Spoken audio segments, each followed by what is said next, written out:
Une production du Studio SF. Bienvenue au Sans Filtre, présenté par Case Me, le podcast où on parle de ce qu'on veut avec nos invités. That's it, je suis PH Quentin, avec moi, Doom Plante. Yo. Case Me, vous le savez, on en a déjà parlé, plante des arbres à chaque fois que vous achetez un case. Et là, depuis 2020, ils ont planté 100 000 arbres. C'est énorme, puis ils comptent en planter 60 000 jusqu'à la fin de l'année de plus. Donc, c'est à chaque fois que vous commandez en fait un case chez Case Me, vous participez à cette initiative-là. Vous encouragez aussi une entreprise québécoise en Beauce, puis vous encouragez aussi des amis à nous.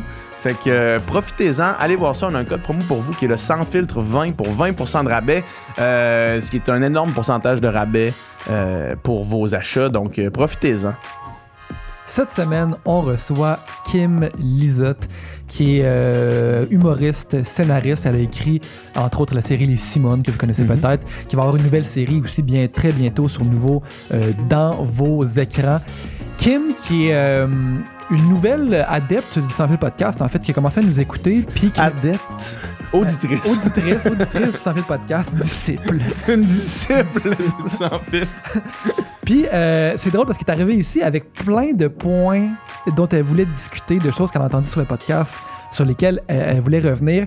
Puis c'est comme si elle a fait une petite analyse psychologique de nos personnalités. Fait que c'était vraiment comique, en fait, d'avoir quelqu'un qui arrive ici avec un peu une idée sur, puis un peu vient de challenger certaines de nos idées. Fait que c'était vraiment le fun. Puis c'était comme aussi un espèce de retour sur plein d'autres podcasts qu'on a fait, débat de certaines idées. Une fille super allumée, qui a énormément d'énergie, puis qui est vraiment super plaisante avec qui débattre un petit peu puis discuter. C'est un grand plaisir de la recevoir.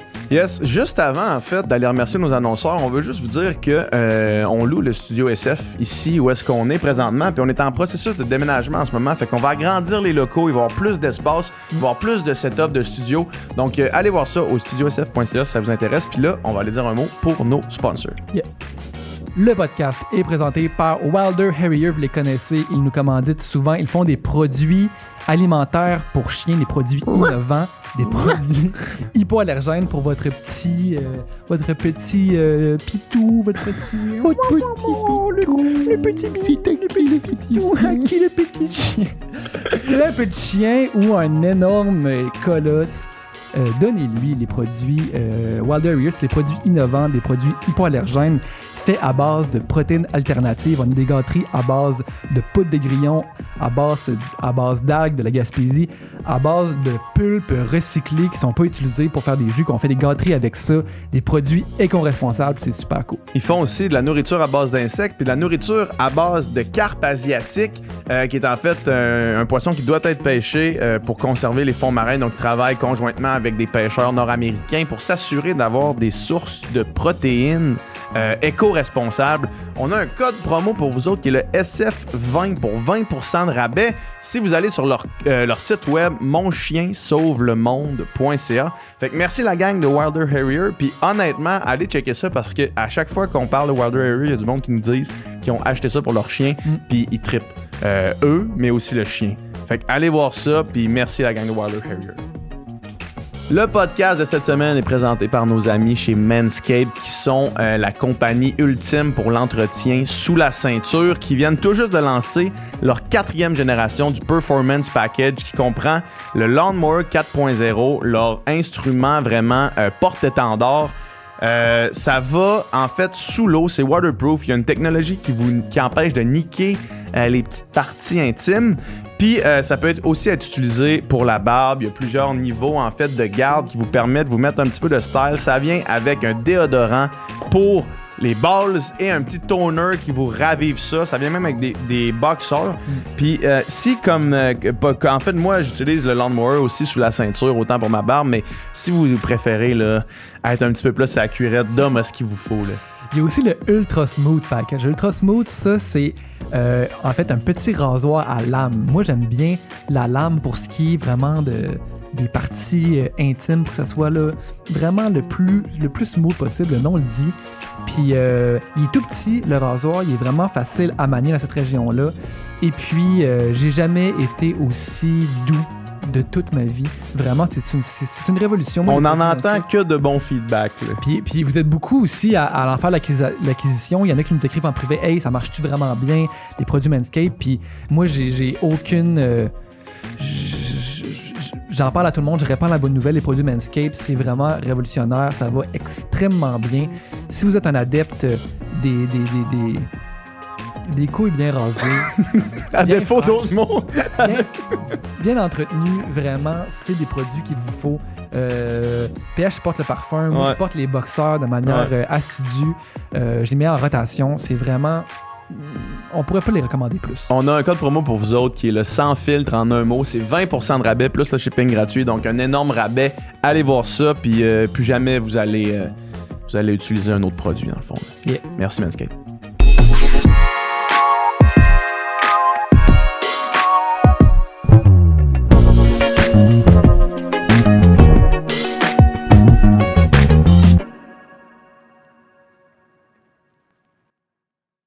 Alright, ça tourne. Alright. Bienvenue. Merci. Allez, Kim.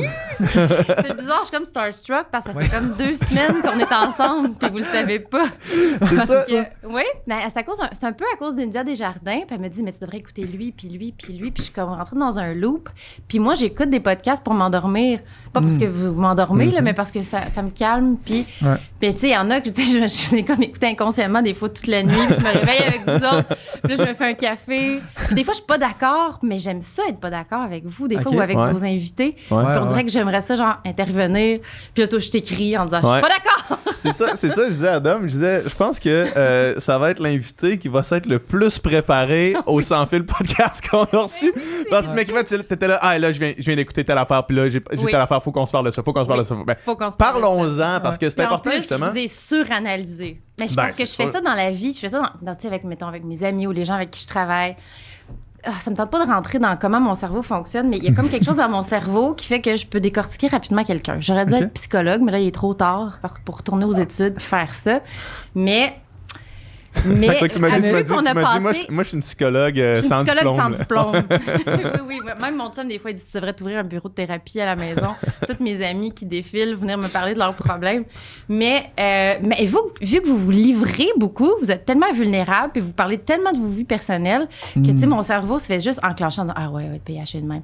Ah ouais, il est de même à cause de ça. Faudrait que je dise ça, mais je dirais pas, je connais pas assez, faut penser que je suis une folle. C'est le temps de dire tout ce que tu veux, tout ce que tu peux rêver nous dire. Là. Puis je me suis dit, je pourrais partir un podcast qui commente vos podcasts. Ça durerait genre 5 heures. Ça serait méta, là. Oui, ça serait vraiment méta. C'est sûrement plus populaire que notre podcast. Oui, peut-être, je sais pas. Ça serait juste vraiment long. Ça serait vraiment beaucoup de job. C'est pas juste une petite capsule à commenter YouTube, là. C'est comme 2-3 heures avec des gens. Mais c'est parce que ça dépend de qui vous rencontrez. Quand vous rencontrez des spécialistes, c'est tellement intéressant parce que je vous sens comme ouvert, puis je sens que vous êtes à une période de... je vous ai trop analysé. Vas-y, allons-y, là. Je sens que vous êtes comme une espèce de croisée des chemins dans votre vie, où, comme le podcast, ça vous sert presque de thérapie, puis là, ça vous enligne, puis vous rencontrez des gens, puis vous avez différentes... Donc, ça fait en sorte que même si des fois, je suis pas d'accord avec ce que vous dites, ou je suis juste comme ailleurs, ou des fois, quand je suis complètement d'accord, je sens que vous êtes dans l'ouverture avec votre invité. Ah, vraiment? Vous n'êtes pas comme... L'opposé de ça, ce serait genre Mathieu Bock-Côté. Il arrive, puis toute son idée est faite, il va toute la pitcher, il fait semblant d'être dans un débat. Attends un peu, là, j'ai une couette. Ça se peut pas, là. OK.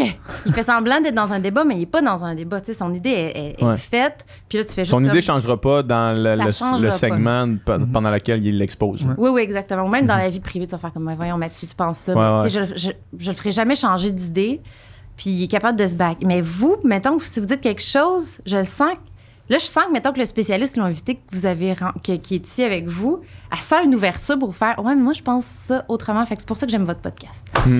Mais, tu sais, voilà. mais merci. Mais, mais justement, on est souvent, comme toi, pas d'accord avec ce que l'invité dit, mais tu sais, on n'est pas en confrontation, on n'est pas comme, non, c'est pas ça. C'est comme, OK, pourquoi tu penses ça? Puis, tu sais, il y a toujours une raison pour laquelle les gens sont comme ils sont, puis ils pensent comme ils pensent. Là, fait que, c'est plus ça qui est intéressant, je trouve, là, Oui, vraiment. De comprendre ça. Mais souvent aussi, puis ça, c'est probablement ce que je trouve qui est le plus...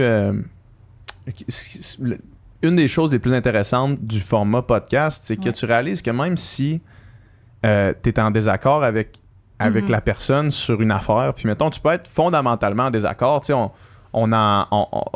tu m'as texté par rapport à ça, on parlera de ça plus tard, là, mais le podcast qu'on a fait avec Guillaume Dulude, là, tu sais, où est-ce qu'on se met à parler, à amener de consentement, puis que clairement, la vision qu'on a de comment s'exprimer, c'est pas... On n'a pas la même vision de comment l'exprimer, tu sais. Par contre, quand tu réalises, quand tu as le format podcast comme ça, sans montage, qui permet d'exposer une conversation complète, tu réalises que 95% du message, on pense la même chose, tu sais. Puis que c'est le 5% où est-ce que on l'exprime pas de la même façon, peut-être, ou on pense carrément pas la même chose. Sauf que ça, souvent, j'imagine que je pense qu'il faut démocratiser juste être en désaccord sur quelques affaires. Mais c'est parce que pendant le podcast, tu as le temps. Tu as le temps. Je trouve que l'espèce de mode des podcasts, c'est comme une réponse à l'instantanéité des réseaux sociaux. Tu sais, Twitter, 140 caractères, les commentaires sur Facebook, les statuts Facebook. Tout le monde est comme... Mais le podcast, c'est comme du slow radio, là, on a le temps. Du slow burn. Là. Oui, puis on a le temps d'expliquer, puis on a le temps de nuancer, puis on a même, tu sais, même en tant que, tu sais, les personnalités publiques, ils ont le temps d'exprimer qui ils sont pour vrai, puis pas dans un segment de 5 minutes, puis parle-nous de ton été, puis qu'est-ce que tu penses de ça. Moi, je fais beaucoup de chroniques télé-radio, puis c'est tout le temps, dis-moi tout ce que tu penses de l'immobilier en 6 minutes. C'est comme, temps, là, Seigneur. Puis faut toujours que tu résumes ta pensée. Puis je trouve que le podcast, ça vient comme tout nuancer ça. Puis tu peux écouter longtemps quelqu'un parler en profondeur d'un sujet qu'il maîtrise. Tu as le temps de débattre. Tu as le temps d'être dans la nuance. C'est comme le contraire de la télé puis le contraire des réseaux sociaux, je pense, pour ça. Ceci étant dit, je suis vraiment pas d'accord avec Guillaume Dulude. Puis c'est pour ça que je vous aime. Puis c'est pour ça que je suis ici aujourd'hui. C'est juste à cause de ça. Parce que tout ce qui est amené sur le consentement, j'étais comme... Je bouillais intérieurement. Là, puis genre, je vous parlais dans mon salon. J'étais comme non. Je parlais au podcast en faisant... Il peut pas dire ça se peut pas. C'est parce que sa vision de la patente est complètement erronée. Puis... mon Dieu, je veux pas me mettre à me chicaner, Guillaume Dulude. Probablement que ta mémoire est plus fraîche que la nôtre sur cette conversation-là, parce que, tu sais, nous, on a eu la conversation, puis c'est ça. Puis le lendemain, on a passé à autre chose. On l'a pas réentendu, on l'a pas réécouté, puis, tu sais, notre vision de ça a pas nécessairement changé. Je me souviens qu'il y a eu... pas une prise de bec, mais il y a eu une différence de point de vue, d'opinion. Mais c'est comme, j'ai senti que tu l'avais comme ramené parce qu'il était comme... C'était autant la responsabilité de la femme que de l'homme, cette espèce de truc de consentement. Mais c'est sûr que dans un monde idéal où les hommes et les femmes, on est égaux, puis qu'on est complètement dans une relation 50-50, puis que tout est pris en considération, mais c'est pas ça qui se passe. La majorité du temps, quand il y a un problème de consentement, c'est qu'il y a quelqu'un qui a le dessus sur l'autre, comme dans la société dans laquelle on vit. On n'est pas dans une société égalitaire, puis je trouve que son discours, parce que je l'ai réentendu sur d'autres choses après, puis son discours, c'est comme si on vivait dans un monde où l'égalité était déjà acquise. Mais c'est comme, c'est pas ça la réalité. Ouais. Je pense que vous faites juste le ramener là-dessus à un moment donné en disant, mais ça peut pas juste être la responsabilité de la fille. Parce qu'il y a un rapport de pouvoir dont il fait fi complètement, puis je trouvais ça vraiment irresponsable, en fait, comme discours. Il y a quand même quelque chose dans ce qu'il disait qui, moi, m'a apparu comme nécessaire à ajouter à la conversation, parce que ce que tu dis, je suis 100% d'accord, là, mais le point qu'il amenait en disant que dans la société dans laquelle on est, les femmes se font apprendre à plaire à tout prix. Oui.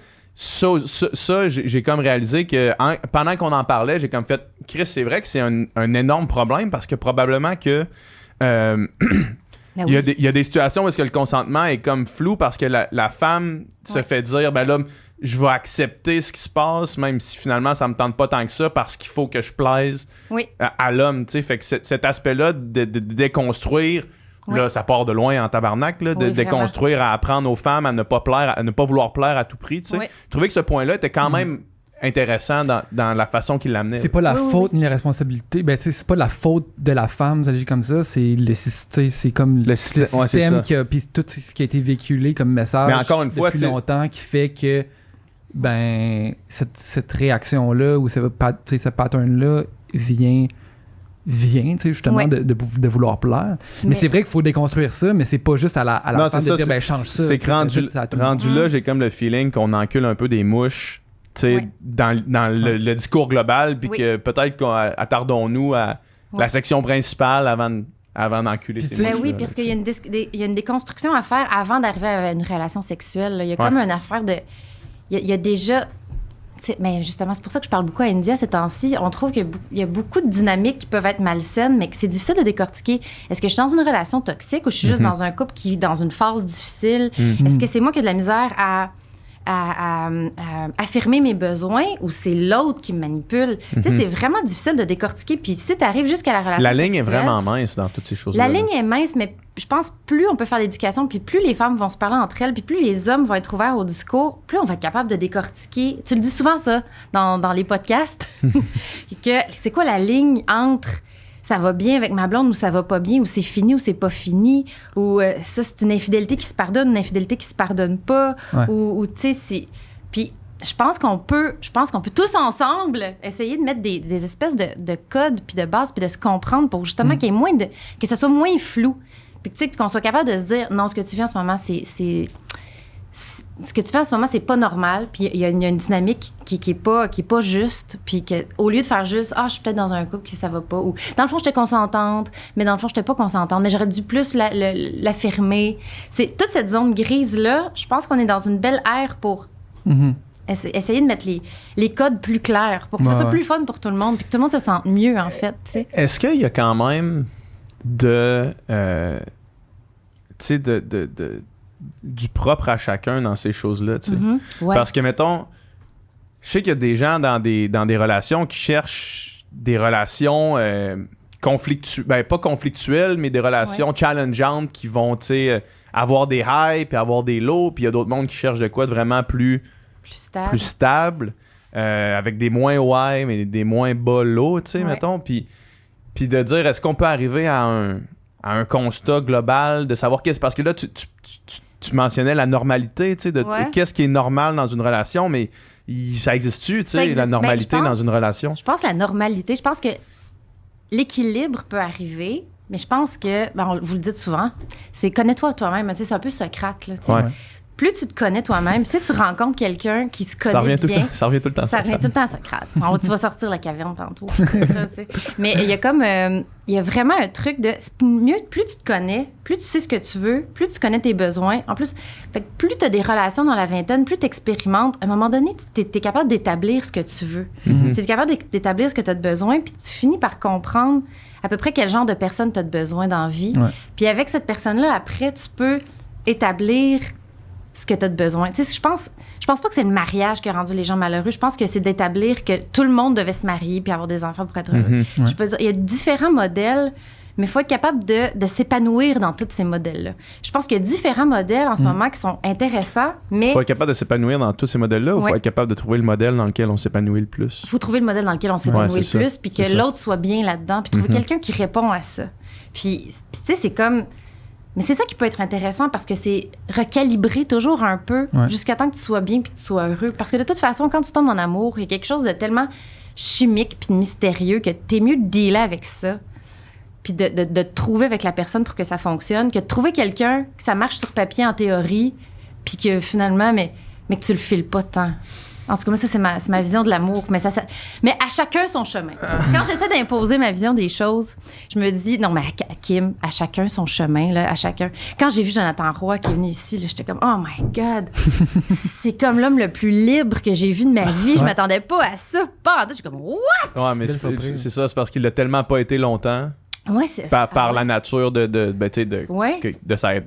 était prisonnier d'une image là, du spectre de son père là, tu sais, puis là t'es prisonnier là-dedans, puis la seconde qu'il a décidé de sortir de ça, il a fait OK, non, là, c'est la liberté ultime. Oui, c'est ça. Puis je veux goûter à tout, puis je veux vivre tout. Puis il donne cette... Mais c'est parce que c'est pour ça que je dis que c'est un homme du futur. C'est parce qu'il est capable psychologiquement de donner cette liberté-là à sa blonde. Moi, ce que j'aime pas, c'est qu'en ce moment, il y a plein de modèles différents qui arrivent, mais il y en a un des deux qui se pile dessus pour plaire à l'autre au nom d'une liberté, puis au nom de l'identité de l'autre. Puis ça, faut vraiment être assez conscient de ce qu'on veut, puis de ce qu'on est, puis de ce qu'on vaut pour être capable de dire ça me convient, ça me convient pas.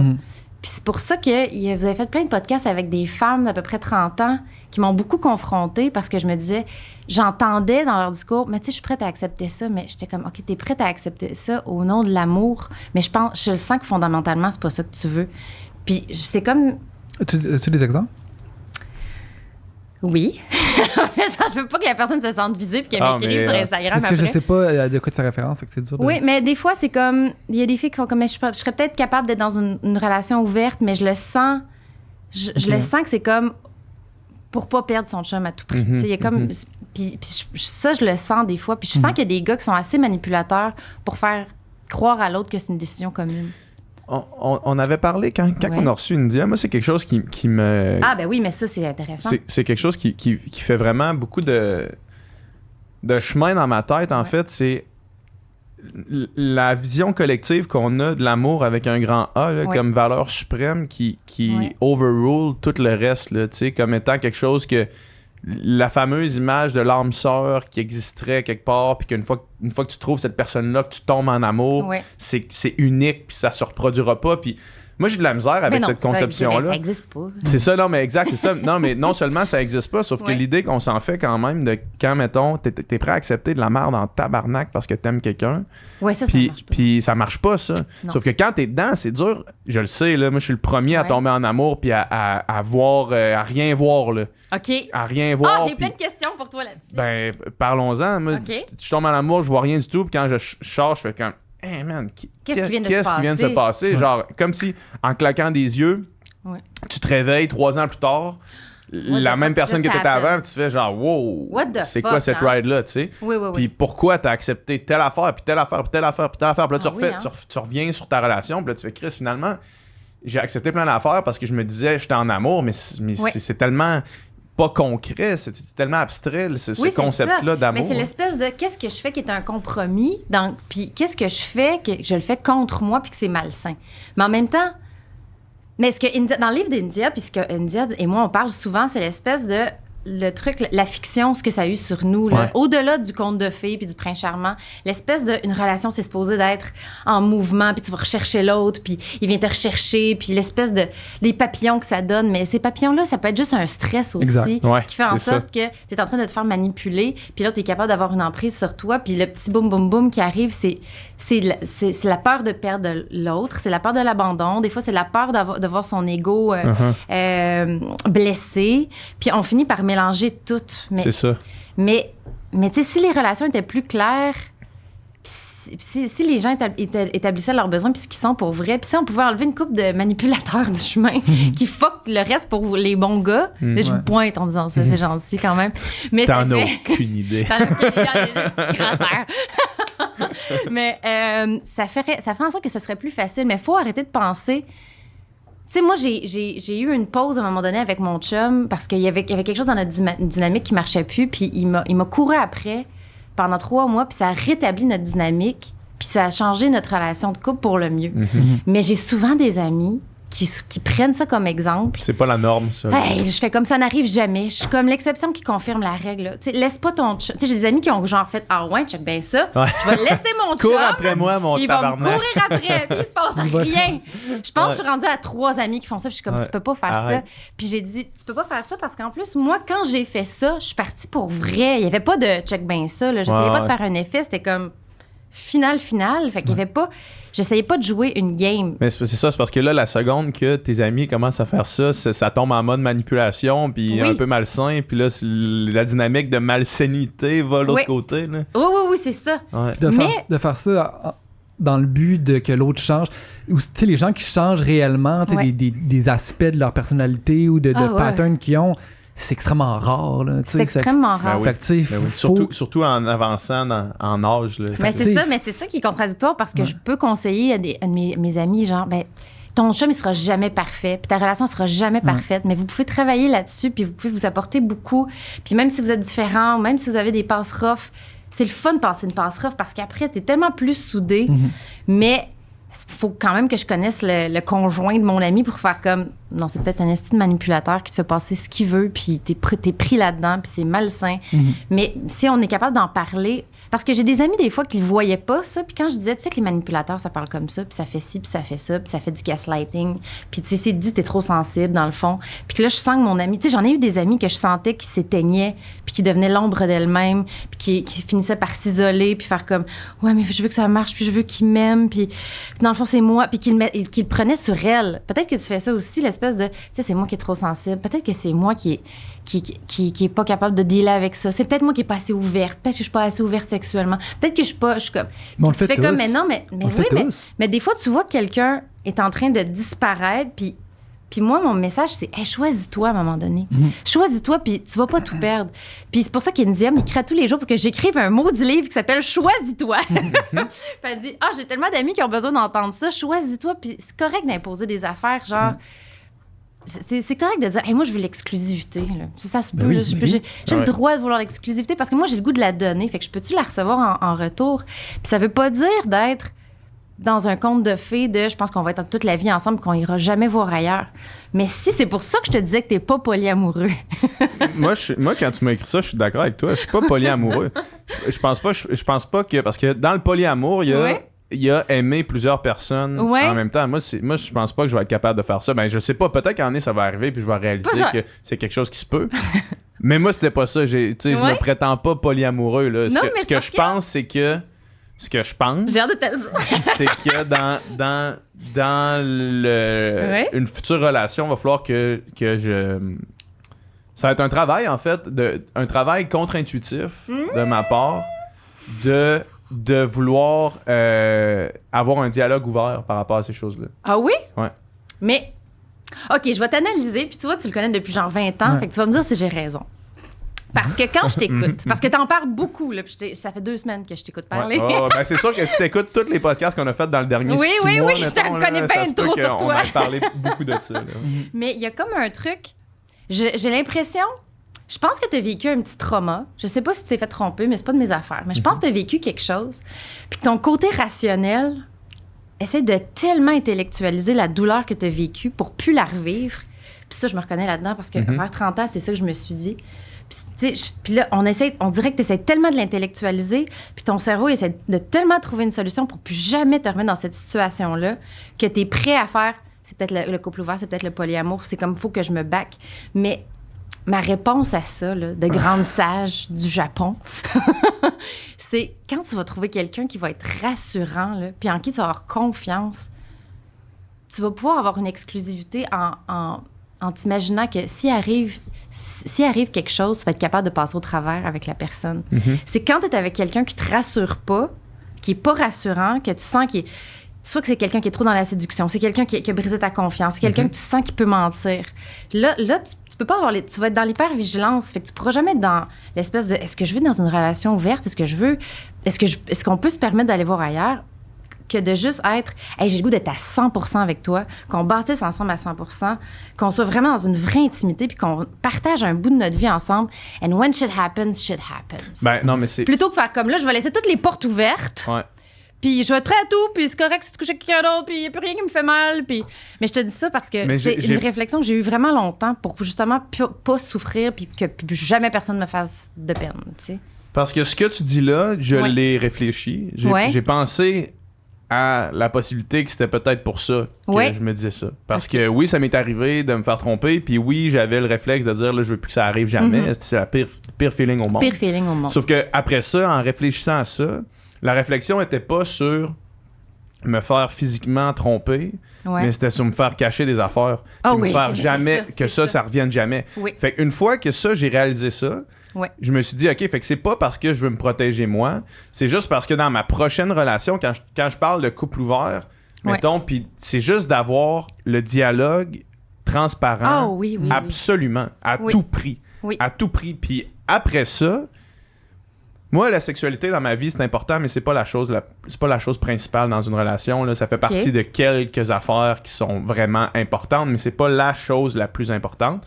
Puis, je veux pas que cette chose-là, qui dans mes yeux soit pas la chose la plus importante, vienne briser Mhm. toutes les autres affaires qui Ouais. font que ça fonctionne, tu sais. Oui. Fait que C'est intéressant. moi, ce que je veux, c'est ce que je veux éventuellement dans mes relations futures, c'est exactement ce que tu veux. C'est d'être en relation avec quelqu'un avec qui j'ai la confiance ultime, avec qui je sais que... En fait, d'emblée, établir une relation où est-ce que il y a rien, il y a aucune information qui va m'être donnée qui va risquer tout chambouler, tu sais. Oui. Fait que juste de pouvoir se sentir complètement libre de dire « Hey, by the way, hier, c'est passé ça. Tu le sais, t'es au courant maintenant. » Puis après ça, ça devrait, tu sais, ça devrait dire « Bon, mais OK, good. Je veux pas qu'on scrape tout ce qu'on a pour ça parce que c'est pas assez important dans mon échelle d'importance. » Fait que dealons avec ça. Mais ça veut pas dire... quand je dis ça, je veux pas dire on rentre dans la relation pis c'est comme OK, on peut coucher avec n'importe qui, n'importe quand, puis ça me dérange pas, puis c'est pas ça. C'est pas comme ça que je le vois, mettons. Mais je le vois de comme si ça arrive parce que moi, peut-être que je suis un peu cynique, mais j'ai le feeling que faut un peu se mettre la tête dans le sable de penser que dans une relation sur une vie au complet, tu vas être fidèle tout le temps. Moi, je pense que c'est hypocrite de penser ça. Fait qu'en se disant ça va arriver, au moins, si on sent qu'on a la transparence absolue de quand ça arrive, on s'en parle. Puis puis Joe, il est bon. Parce que moi, Joe Roy, c'est un ami à moi. Puis tu sais, mettons les conversations comme on a eu sur le podcast que tu as écouté. L'homme du futur. On en a à toutes les fois où est-ce qu'on se voit. Puis... mais non, mais il peut avoir des hauts et des bas, hein, lui aussi, même dans une... Ben non, mais il y en a. Je te garantis qu'il y en a. Sauf que l'idée de se dire aussi, mettons que là, t'es avec une personne, puis tu dis, hey, je commence à peut-être développer quelque chose pour quelqu'un d'autre. Ah, ça, je capoterais. Oui, mais je veux le savoir quand même. OK. Je veux le savoir. Mais c'est parce que si ça arrive, on va remettons notre relation sur le banc des accusés en disant, OK, là, tu développes quelque chose pour quelqu'un d'autre. Est-ce que c'est parce que tu m'aimes moins moi? C'est ça. Si la réponse, c'est oui, ben là, c'est OK, mais si tu m'aimes moins moi, terminons notre relation puis poursuis une autre. Si la réponse, c'est non, je t'aime autant, là, t'as une vraie question à se poser. Là, c'est est-ce que, OK, ben moi, mettons, là ça fait 1 heure que je parle. Là. J'aime ça. Mais c'est que là, tu dis, parce que j'ai réfléchi à ça énormément dans les dernières 2 semaines, là, en plus. OK. Si ton amour pour la personne demeure inchangé, son amour pour toi demeure inchangé, mais qu'elle développe des sentiments pour quelqu'un d'autre. Qu'est-ce qu'on fait avec ça? Ma mère m'a toujours dit, quand elle me parlait de l'amour inconditionnel pour des enfants. Tu sais, elle me disait, tu sais, on est 4 dans ma famille, 4 enfants, puis elle disait, tu divises pas l'amour par 2, puis par 2, puis par 2. Tu as un tout autre nouvel amour à 100% pour un autre enfant. Fait que mettons que tu as la même relation avec la personne que t'aimes, la même amour des deux côtés, mais que cette personne-là développe quelque chose pour quelqu'un d'autre, là, tu as une vraie conversation à avoir, à se dire, est-ce que c'est quelque chose que je suis capable de vivre avec, de partager cette personne-là avec quelqu'un d'autre. Oui, mais c'est ça. Ben, partager, c'est ça l'affaire. C'est parce que l'autre personne a un choix à faire en se disant, est-ce que je donne de l'importance à ça? Parce que ça se peut tomber en amour avec quelqu'un d'autre complètement puis faire comme, hey, je pense que toi puis moi, ça va falloir que ça finisse parce que je suis pas capable. Mais avec le temps, des fois, tu te rends compte qu'un kick, ça passe. Un kick, ça passe. J'ai des amis qui donnent une importance à chaque tension qu'ils vivent en faisant, ah mon Dieu, mais là, peut-être que je fais. Non, mais sans joke, là, si tu fais rien, je pense que dans 2 semaines, tu vas faire, mais voyons que je me voyais avec Simon. Ben voyons, il m'intéresse même pas, mais des fois, c'est parce que des fois, il faut pas donner trop d'importance. Des fois, on peut avoir comme une surcharge, une espèce de kick de oh my God. Puis ça fait du bien. Puis moi, il y a Esther Perel qui m'a fait beaucoup de bien avec ça. Tu sais, elle dit, l'infidélité, c'est souvent pas un geste contre l'autre, mais c'est un nouveau regard sur soi. Fait que ça n'a rien à voir, ben justement, comme tu dis, ça n'a rien à voir avec l'autre. Fait que c'est sûr, quand t'es dans une relation stable où t'es heureux, parce qu'on associe beaucoup l'infidélité à « je suis pas satisfait dans mon propre couple ». Puis des fois, c'est pas ça. Des fois, il te manque quelque chose personnellement, puis que des fois, t'as besoin d'un nouveau regard sur toi. Des fois, t'es pris dans une affaire, puis tu vas vraiment... Il y a quelqu'un qui va te faire ressentir ou qui va t'apporter un nouveau regard, puis my God, ça... Comme dit Esther, là, ça te reconnecte sur ton éros, puis c'est le moteur de la vie, puis c'est valorisant. Mais tu sais, tu peux y aller dans... Ça peut faire du bien, puis ça peut comme... Tu peux comme un peu feeder ça, puis faire comme... Puis faire comme, hey, je vais pas là, parce que ce que j'ai, j'y tiens assez. Puis je pense que souvent, on est justement obligé d'en parler. Parce que moi, je suis pas comme toi sur... mettons, il se passe quelque chose, mon chum est en voyage, il se passe une affaire, puis je veux pas le savoir. Mais Tu veux pas le savoir. Je veux pas le savoir. Mais si je le sens dans la maison, là, tu sais, moi, je suis un peu sorcière. Là. Si je sens qu'il y a quelque chose qui se passe, là, je veux tout savoir. Mais tu penses pas que... Donc, si...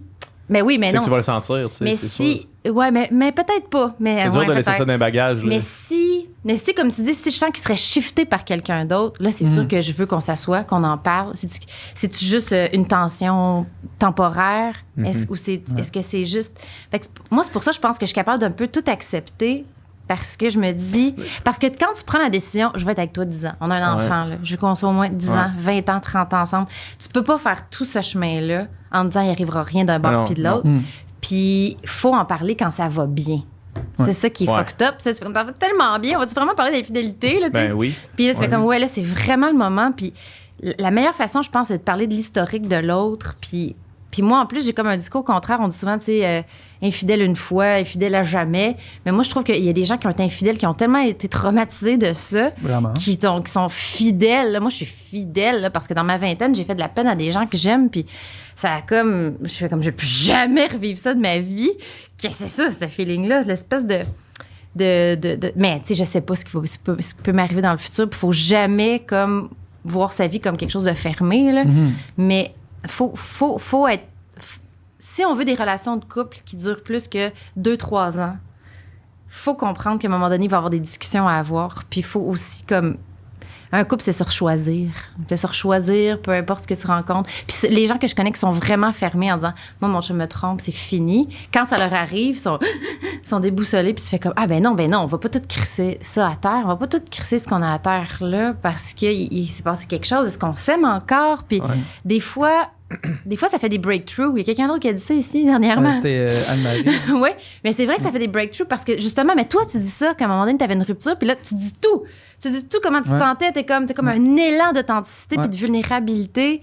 Parce qu'il y a des affaires que j'avais accumulées que je me disais, je peux pas dire ça parce que si je dis ça, c'est terminé, c'est sûr. Mais là, c'était terminé. Fait que c'est comme... Ça fait, là, tout a pu sortir, puis ça a comme redonné un deuxième souffle, puis finalement, ça s'est terminé quand même pour d'autres raisons. Mais tu sais... Mais ouais, des fois, quand t'as plus rien à perdre, c'est là que t'es complètement honnête. Sauf que si j'avais été complètement honnête depuis le jour 1, j'aurais pas accumulé tout ça. Puis c'est ça, tu sais, c'est ne pas accumuler, je pense. Que c'est réussir dans une relation que t'accumules rien. C'est ça la clé, tu sais, parce que ça finit toujours par péter quand il y a des choses qui te tapent, des choses que t'acceptes, mais que tu te piles un peu dessus, puis là, ça accumule, puis à un moment donné, ça sort. C'est comme... Puis c'est long, ce processus-là, tu sais. Puis moi, c'est... Tu sais, moi, j'ai l'impression que je me connais mieux que jamais, là, parce que on avance en temps, puis en âge, puis en expérience. Puis, tu sais, j'ai été avec du monde dans le passé, j'ai vécu des expériences que, tu sais, je me remettrais jamais là-dedans, parce que je l'ai vécu une fois, puis j'ai fait, OK, non, ça me convient pas, si ça. Puis t'apprends, mais c'est un long processus, tu sais. Puis plus t'en vis des expériences, plus t'en rencontres des gens, plus t'es dans des relations comme ça, que justement... On revient à connaître tout en même, c'est vraiment ça, tu sais. Puis pour ce qui est des relations ouvertes, relations pas ouvertes, tout ça, tu sais, c'est... Joe, il l'a dit, là, tu sais, faut que ça soit naturel, tu sais. Oui, c'est puis ça. Lui, avec sa blonde, ça a été, depuis le début, commencer à se voir, puis c'était déjà comme ça, puis s'en parlait, puis moi, je vois ça de même, elle voit ça de même, puis c'est comme, c'est juste naturel, tu sais. Puis inversement, tu sais, si pour toi, l'exclusivité, la fidélité... je mets des guillemets à fidélité, là, mais tu sais, c'est ça, c'est l'exclusivité. Puis pour toi, c'est naturellement, t'es porté vers ça. Puis que l'autre personne est naturellement portée vers ça. Ben, fine, c'est un bon match, tu sais. Puis si il va beau avoir une attirance puis avoir certains atomes crochus, si un des deux parties est naturellement porté vers quelque chose, puis l'autre non, c'est dur à réconcilier. Oui, mais des fois, c'est parce qu'on dirait que j'aimerais ça questionner les gens. Parce que je sens qu'on est tous un jour... Je pense que dans 100 ans, peut-être 100 ans, 150 ans, 200 ans, on va tous être des Jonathan Roy. Là. Mais je pense qu'en ce moment, on n'a pas la boîte à outils pour être capable de vivre ça tout le monde. C'est ça que je pense, moi. Parce que ça fait tellement mal. Parce qu'au-delà de la blessure d'ego, tu as bâti quelque chose avec quelqu'un, puis c'est le mensonge, justement, qui s'installe. Puis ça détruit la confiance. Puis tu partages quelque chose, ce qui fait mal, c'est que tu te dis, hey, t'as partagé une intimité avec quelqu'un d'autre, quelque chose qui nous appartient. T'as prononcé les mêmes mots, t'as fait les mêmes gestes sur une autre personne. Puis je pensais que ce qu'on avait, c'était assez précieux pour qu'on y fasse attention. Puis je pensais que c'était spécial. Je pensais pas que tu pouvais répéter ça avec quelqu'un d'autre. Mais je comprends que si on avait des super cerveaux puis qu'on était vraiment outillés psychologiquement pour comprendre puis l'intellectualiser, que ton chum, il peut quand même t'aimer, ta blonde peut quand même t'aimer à la folie puis être heureuse avec toi, mais que son amour fait juste, comme tu disais là, avec les enfants, là, elle a juste ressenti quelque chose ailleurs puis que ça affecte en rien. Mais c'est pas ça, c'est pas de même qu'on le vit en ce moment. Tu sais, il y a des gens qui ont des stress post-traumatiques parce que j'ai l'impression ils tombent sur des textos de gens puis... Mais pour revenir à puis là, c'est pas ça l'idée de l'essai d'India, mais pour revenir à ça, c'est on grandit aussi en se faisant démoniser l'infidélité, là, tu sais.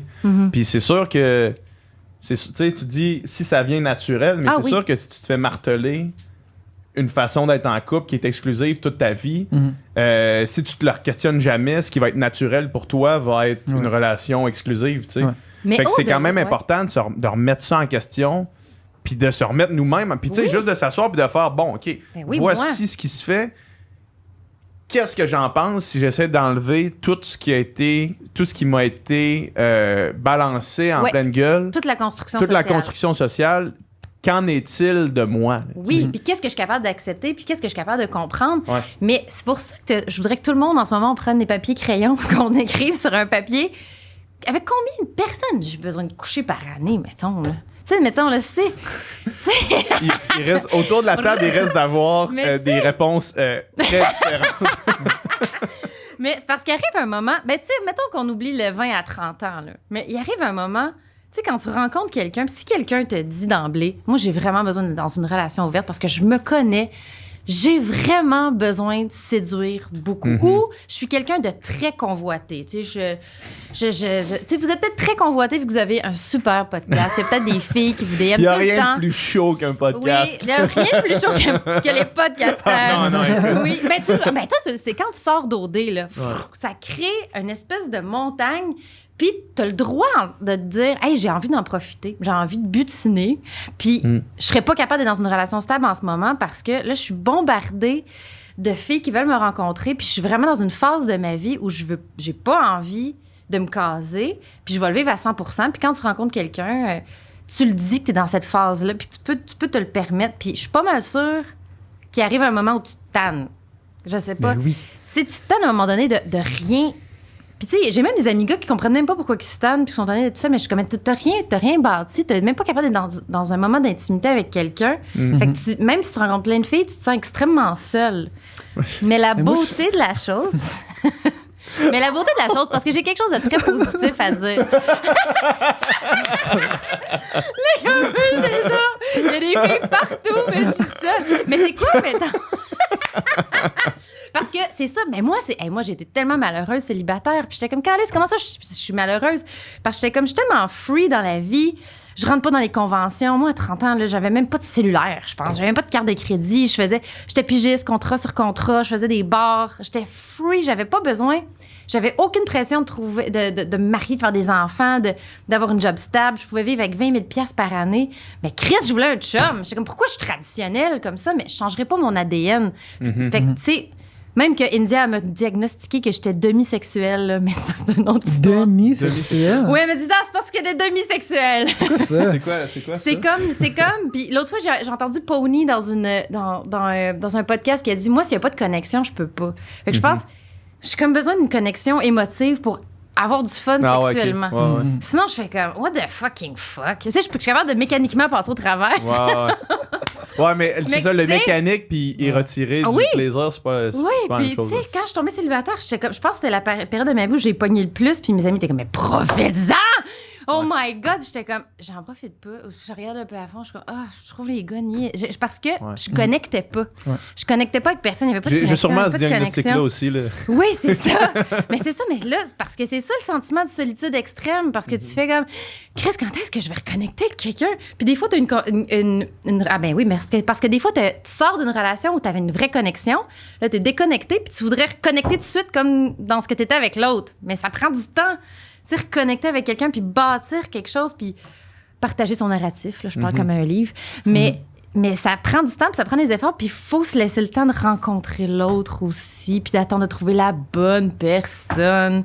Mais ce qui est... mais ce qui est beau, c'est que dans la trentaine, le temps se met à aller tellement vite que tout le questionnement de la vingtaine que tu te dis comment je vais faire pour être fidèle toute ma vie, puis là, comment je vais faire, puis je vais être capable d'être 5 ans avec elle, 10 ans, ça disparaît parce que puis tu regardes l'autre en te disant « Oh my God, il nous reste juste 5 ans avant nos 40 ans. » Il y a quelque chose qui s'accélère tellement que cette espèce de truc de la vingtaine où tu fais comme « Oh my God, je l'aime cette fille-là, je l'aime ce gars-là, mais je pourrais jamais me rendre jusqu'à 55. » Mais on dirait que soudainement, le temps qui file, ça fait en sorte que tu fais... c'est une peur qui disparaît, puis t'es plus devant un grand vertige de comment je vais être un super chum tout ce temps-là, comment je vais être capable de tenir cette relation-là. Mais moi, tu vois exactement, ce vertige-là, il disparaît. Là. Il disparaît de plus en plus. Je l'avais vraiment plus jeune. Oui, je sais, t'en parles dans le podcast. J'étais là, genre, comment on peut imaginer ce modèle-là, une vie, tu sais, puis là, je suis plus en mode, là, je file d'une telle manière, puis là, je suis en couple... exclusif, tu sais. Ouais, c'est quoi vos situations? Je peux-tu savoir? Moi, je suis en couple. En couple exclusif? Ouais. OK.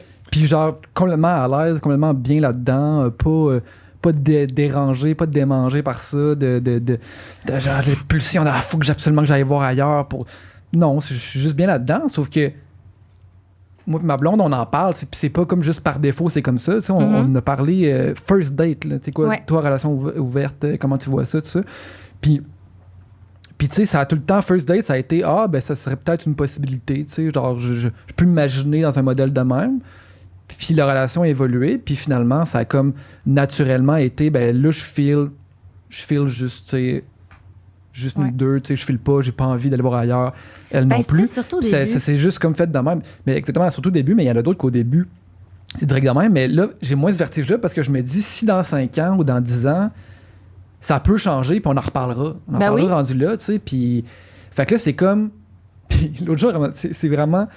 elle me demandait, tu penses-tu que je vais être la dernière fille avec qui tu vas coucher dans ta vie, tu sais? Oh my God, quelle horrible question! Ouais.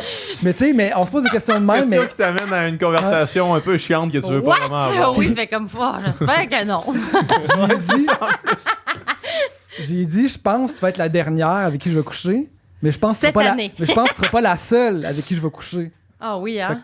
Dans ma vie, la dernière. Dans ma vie, tu vas probablement être la dernière personne avec qui je vais coucher, mais d'ici là, tu seras probablement pas la seule. Mais vous êtes beau parce que là, vous êtes dans la romance. Là, vous voyez longtemps ensemble. Vous êtes très amoureux, en fait. Là. Ouais. Mais c'est bon, ça? Non, vraiment, mais c'est tout jeune. Là, fait que là, on verra comment. Mais à date, ça va super bien. Puis justement, c'est facile. Tu sais, c'est pas la relation montagne russe d'intensité. C'est juste, c'est smooth. Puis c'est la chose la plus smooth puis la plus comme confortable que j'ai vécue, mais en même temps, l'amour est vraiment là puis la passion est vraiment là. Oui, parce que c'est ça qui est important, je pense, de dire puis de répéter, c'est que tu peux avoir de la passion. Puis tu peux avoir de la passion longtemps. Là. Tout le monde qui vient ici puis qui dit que ça dure 2 ans puis il n'y a plus de papillons, là, c'est pas vrai. Là. Moi, j'ai encore des papillons, ça fait 8 ans. Là. Mais il y a comme... parce qu'après l'espèce de papillon des débuts... Moi, en plus, j'ai haï les papillons des débuts. Les débuts, là, où tu sais pas si ça peut s'arrêter du jour au lendemain, c'est comme, hey, là, ça c'est tellement intense. Puis là, d'un coup, qu'il arrête de m'appeler, je vais capoter. Moi, j'aime ça quand il y a une espèce de stabilité qui se construit puis que tu sens que l'autre... il est sur le bord de te demander de déménager avec. Puis tu peux compter, tu sais, tu peux te projeter un peu plus loin que 6 mois. Ouais. Là, je fais comme, OK, là, je suis bien. Ouais. Mais c'est le fun de savoir que tu peux compter sur quelqu'un, tu sais, puis que t'es pas tout le temps sur la corde raide, de genre que ça peut arrêter. Oui, puis tu sais, ce qui me rendrait vraiment malheureuse, c'est comme être ceux qui sont accros aux papillons. Puis là, quand il n'y a plus les petits papillons du début, parce que quand tu passes cette phase-là, la phase du désenchantement, tu rencontres l'autre tel qu'il est, puis que tu vas t'arrêter de voir comme toute sa perfection. Puis quand tu es capable de passer ça, après, il y a vraiment un réel attachement Puis si tu es capable de garder une vie, de pas trop tomber dans la routine, puis de te surprendre, puis de continuer toujours à te séduire, puis de jamais tomber dans une espèce de confort, cette passion-là peut se prolonger vraiment longtemps. Puis ça devient vraiment un amour plus profond, qui est vraiment intéressant si tu peux passer le 2 ans. Là. Mais tu sais, quand on est ado ou jeune mais on veut adulte, pas vivre ça à 20 ans. Je dirais jamais ça à quelqu'un de 21. Ça, exact. Là, on pense tous que l'amour, c'est la chose la plus forte, la plus belle, la plus grandiose du monde. Puis genre, c'est juste le temps, c'est l'expérience. Oui, t'as envie une couple, puis à un moment donné, t'arrives à un âge que tu fais, OK, non, l'amour, c'est pas ça. C'est construire quelque chose à deux. Mais tu sais quoi, Chris? On peut rencontrer autant de gens qu'on veut maintenant. Là. À l'époque où on vit, tu peux rencontrer 50 filles par jour si tu veux. Mais ça change pas le fait que quand tu meurs, là, at the end, là, t'as 1, 2, 3 grands amours. Même si c'est exactement comme au 18e siècle. Là. Tu penses pas à 15 filles quand tu fermes les yeux puis que tu t'endors à tout jamais. Là. Tu vas penser à quoi que... Non. Effectivement. Mais tu sais, il va t'en rester 1 ou 2, tu vas faire comme... tu sais... Moi, je pensais, peut-être, je sais même pas, là, mais tu sais, il y a deux chums là, qui sont vraiment significatifs pour moi dans ma vie. Puis il y en a un que j'ai revu en 2015. Puis tu sais, ça a été mon premier chum avec qui j'étais 4 ans. Puis le premier avec qui j'étais en appart. Puis je l'ai tellement aimé. Puis je pensais aussi là, que c'était pour la vie, puis qu'on allait se marier. Puis finalement, non. Puis quand je l'ai revu, il m'a pris dans ses bras, là, puis j'étais comme, oh my God, tout l'amour qu'on avait l'un pour l'autre, il est encore là, il vit encore. Puis c'était presque un sentiment familial. Comme si je voyais comme quelqu'un que j'aime. J'étais oh my God, j'étais comme, l'amour, ça meurt pas vraiment, mais à un moment donné, les gens c'est plus les bonnes personnes pour toi, mais l'espèce d'amour véritable là, de quelque chose que tu as bâti avec quelqu'un, ça reste longtemps. Sauf ceux qui se laissent puis qui saillissent, là, mais la haine puis l'amour, n'est jamais bien loin. Mais il y a quelque chose des vraies connexions, des vraies relations, là. Même si tu es multiplié dans ta vie, il va en avoir 2, 3 Moi, je trouve ça dur, ça. Qui restent, je n'ai parlé justement, je pense, avec les filles de Génération Sidechick. Je trouve ça dur, ça, ce deuil-là d'une personne, quand c'est fini. C'est l'horreur. Parce que t'as pas le choix de le faire, parce que, tu sais, à un moment donné, faut une coupure, il faut une séparation, là, tu sais. Mais genre, moi, il y a tellement de ces personnes-là qui ont été importantes dans ma vie que j'aurais le goût qu'ils soient mes amis, puis qu'on aille prendre des bières souvent, là, tu sais, mais puis chaque personne a une unicité puis quelque chose de tellement beau que c'est...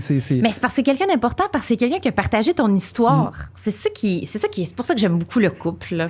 Puis tu sais, Serge Bouchard a dit, ça fait 2000 ans que l'être humain a essayé tous les modèles, puis on retourne toujours au bon vieux couple. Puis Esther Perel a fait comme, faut arrêter de parler de la monogamie, on vit plus dans une époque de monogamie. Même si tu dis je suis monogame, t'es pas monogame parce que t'as eu peut-être 5 blondes dans ta vingtaine. Puis la monogamie, c'est une personne, ta mari, tu fais des enfants, puis c'est pour la vie, puis il y a plus rien. Tu changes pas de chum.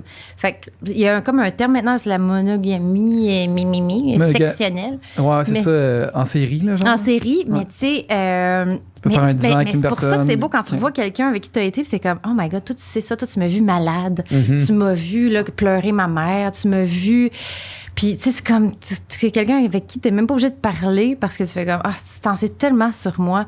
Puis, je trouve que c'est ça qu'on devrait reparler du couple, tu sais, puis pas de. Puis c'est ça qui est dommage, mettons, par rapport au livre de India, là, c'est qu'il y a des gens qui pensent qu'une relation, il faut que ce soit tumultueux, puis qui sont pris. Parce que c'est pour ça qu'ils sont bons, les pervers narcissiques, parce qu'ils font du love bombing. Puis là, t'as l'impression de vivre un conte de fées, puis t'as pas envie de te dire c'est un conte de fées, dans le fond, parce que je mérite pas vraiment d'être aimé, puis ça se peut pas des bons gars.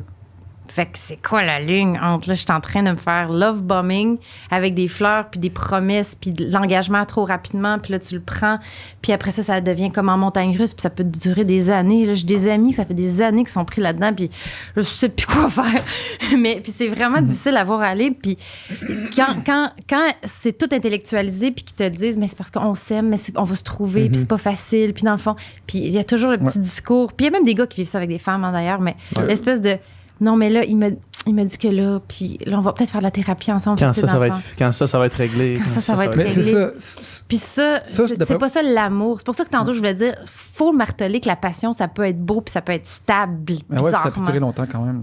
Puis que tu peux l'avoir, tu peux avoir des papillons, puis de la passion, puis de la romance sans que ça soit toxique. Puis ça existe. Mais c'est long à trouver. Parce que comme je disais tantôt, il y a 1 ou 2, 3, 4, 5 personnes qui vont être vraiment significatives dans ta vie. T'sais. Mais le fait d'être toujours en attente Pour moi, c'est ça le plus grand red flag. T'es dans une relation, puis que Ouais. là, ça va pas, mais ça va aller bien quand ci ou quand ça, ou quand que. Mais non. Tu sais, pour moi, c'est le plus grand red flag, puis ça ira jamais bien. En tout cas, de mon expérience, à chaque fois que c'était comme. Ça arrive jamais. Là, c'est. Ah non, quand ça va mal depuis 1 an.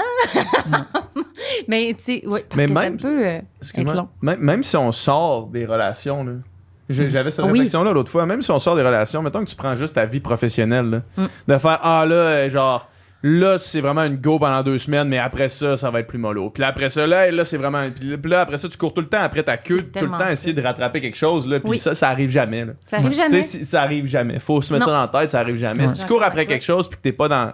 T'apprécies pas Ouais. Là, je vais être le heureux moment quand. là, Oui, ben, ça parce que arrivera rien de pas, pire là. que le vide quand tu atteins l'objectif que tu t'es atteint. Ah, c'est pour ça qu'on va parler des athlètes après.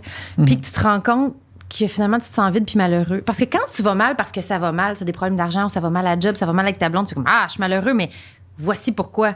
Mais quand tu arrives au bout où là, ça va bien dans ta carrière, puis tu as atteint ton objectif, puis tu as fini, mettons, ton contrat, ou que genre, je sais pas, puis là, tu n'es encore pas bien, tes dettes sont payées, c'est comme, ah, je suis pas bien encore dans ma job. Je pensais que c'était ça. Je pensais que c'était ça. Mais là, tu n'as plus de réponse. Tu peux pas faire comme, ah, Mais tu vas essayer de t'en trouver d'autres, sûrement. oui, là. c'est juste que là, il faut que tu ailles creuser plus profond, puis que tu fasses comment c'est peut-être à cause de ça. puis Non, mais c'est genre, ça. tu vas rester en superficie puis tu vas essayer Ouais. de t'en inventer d'autres, des raisons. Là, Ah, ben oui, c'est sûr, tu vas trouver un autre Tu sais, si contrat. tes dettes, si tes Un autre dettes sont. blonde. C'est ça, exact. Tu vas, à la place d'aller intérieurement te demander, tu sais, profondément pourquoi je suis pas heureux maintenant, Ouais. tu vas essayer de trouver en superficie des trucs qui sont des réponses simples, tu sais. La quête du bonheur. Ouais. La quête du bonheur. Mais c'est pour ça que je vais faire un super lien vers ma série Un Virage. segway, ouais.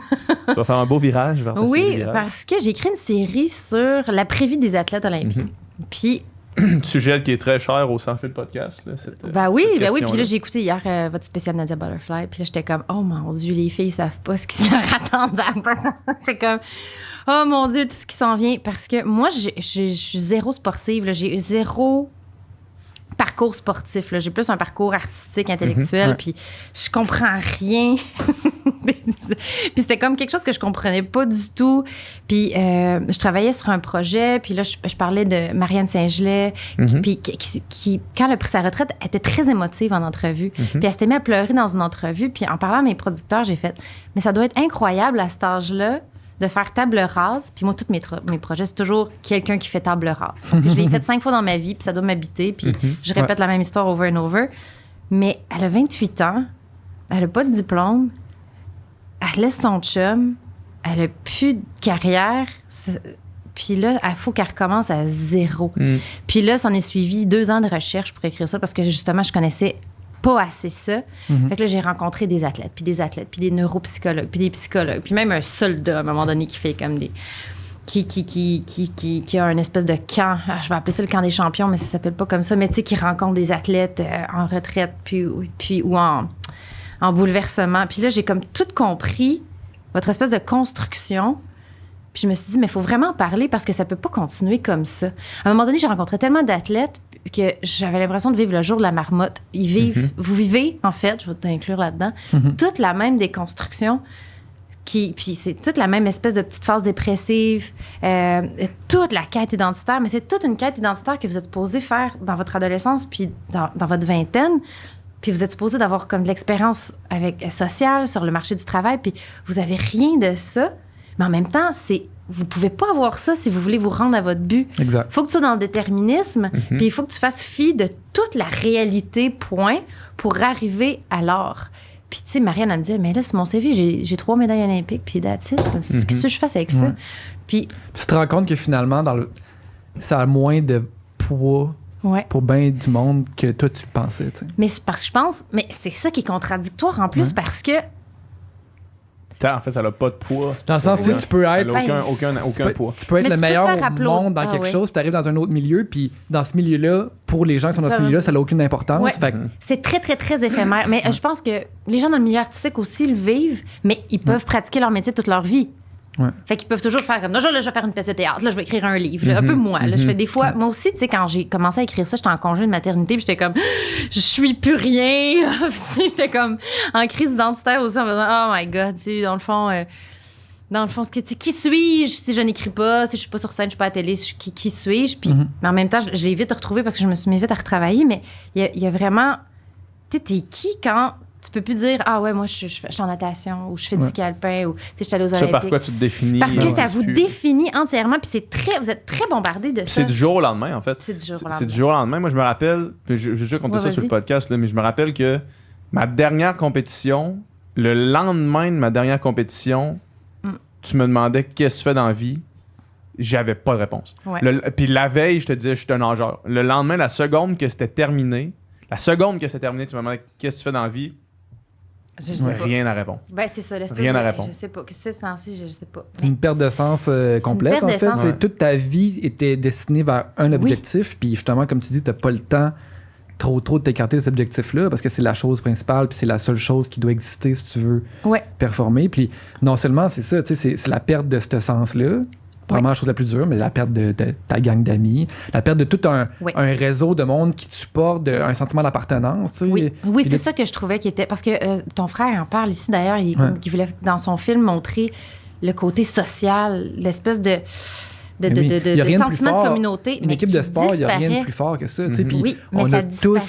On a tous un besoin d'un groupe, de sentiment d'appartenance à quoi que ce soit. Je veux dire, Puis vous êtes ensemble longtemps, tu sais. Puis donc là, quand ça s'arrête, même si tu te dis, on va continuer de se voir, il n'y a pas de on va continuer de se voir. Les autres, ils continuent d'être dans une espèce de roue pour continuer leur compétition. Fait qu'il n'y a pas de on va-tu prendre un verre mardi, on va Fait que ça isole. Puis même les femmes de joueurs de hockey vivent ça. Là. C'est ça qui me faisait rire. C'était comme, quand mon chum a arrêté de jouer au hockey, c'était terminé mon cercle d'amis. Je n'étais plus invitée. Pourtant, ils sont pas obligés de jouer au hockey pour bruncher, pour faire des levées de fond. Mais c'est comme, non, t'es plus là. Fait que là, t'es complètement isolé. Puis là, tu te demandes, mais pourquoi j'ai fait tout ça? Mais il y a comme...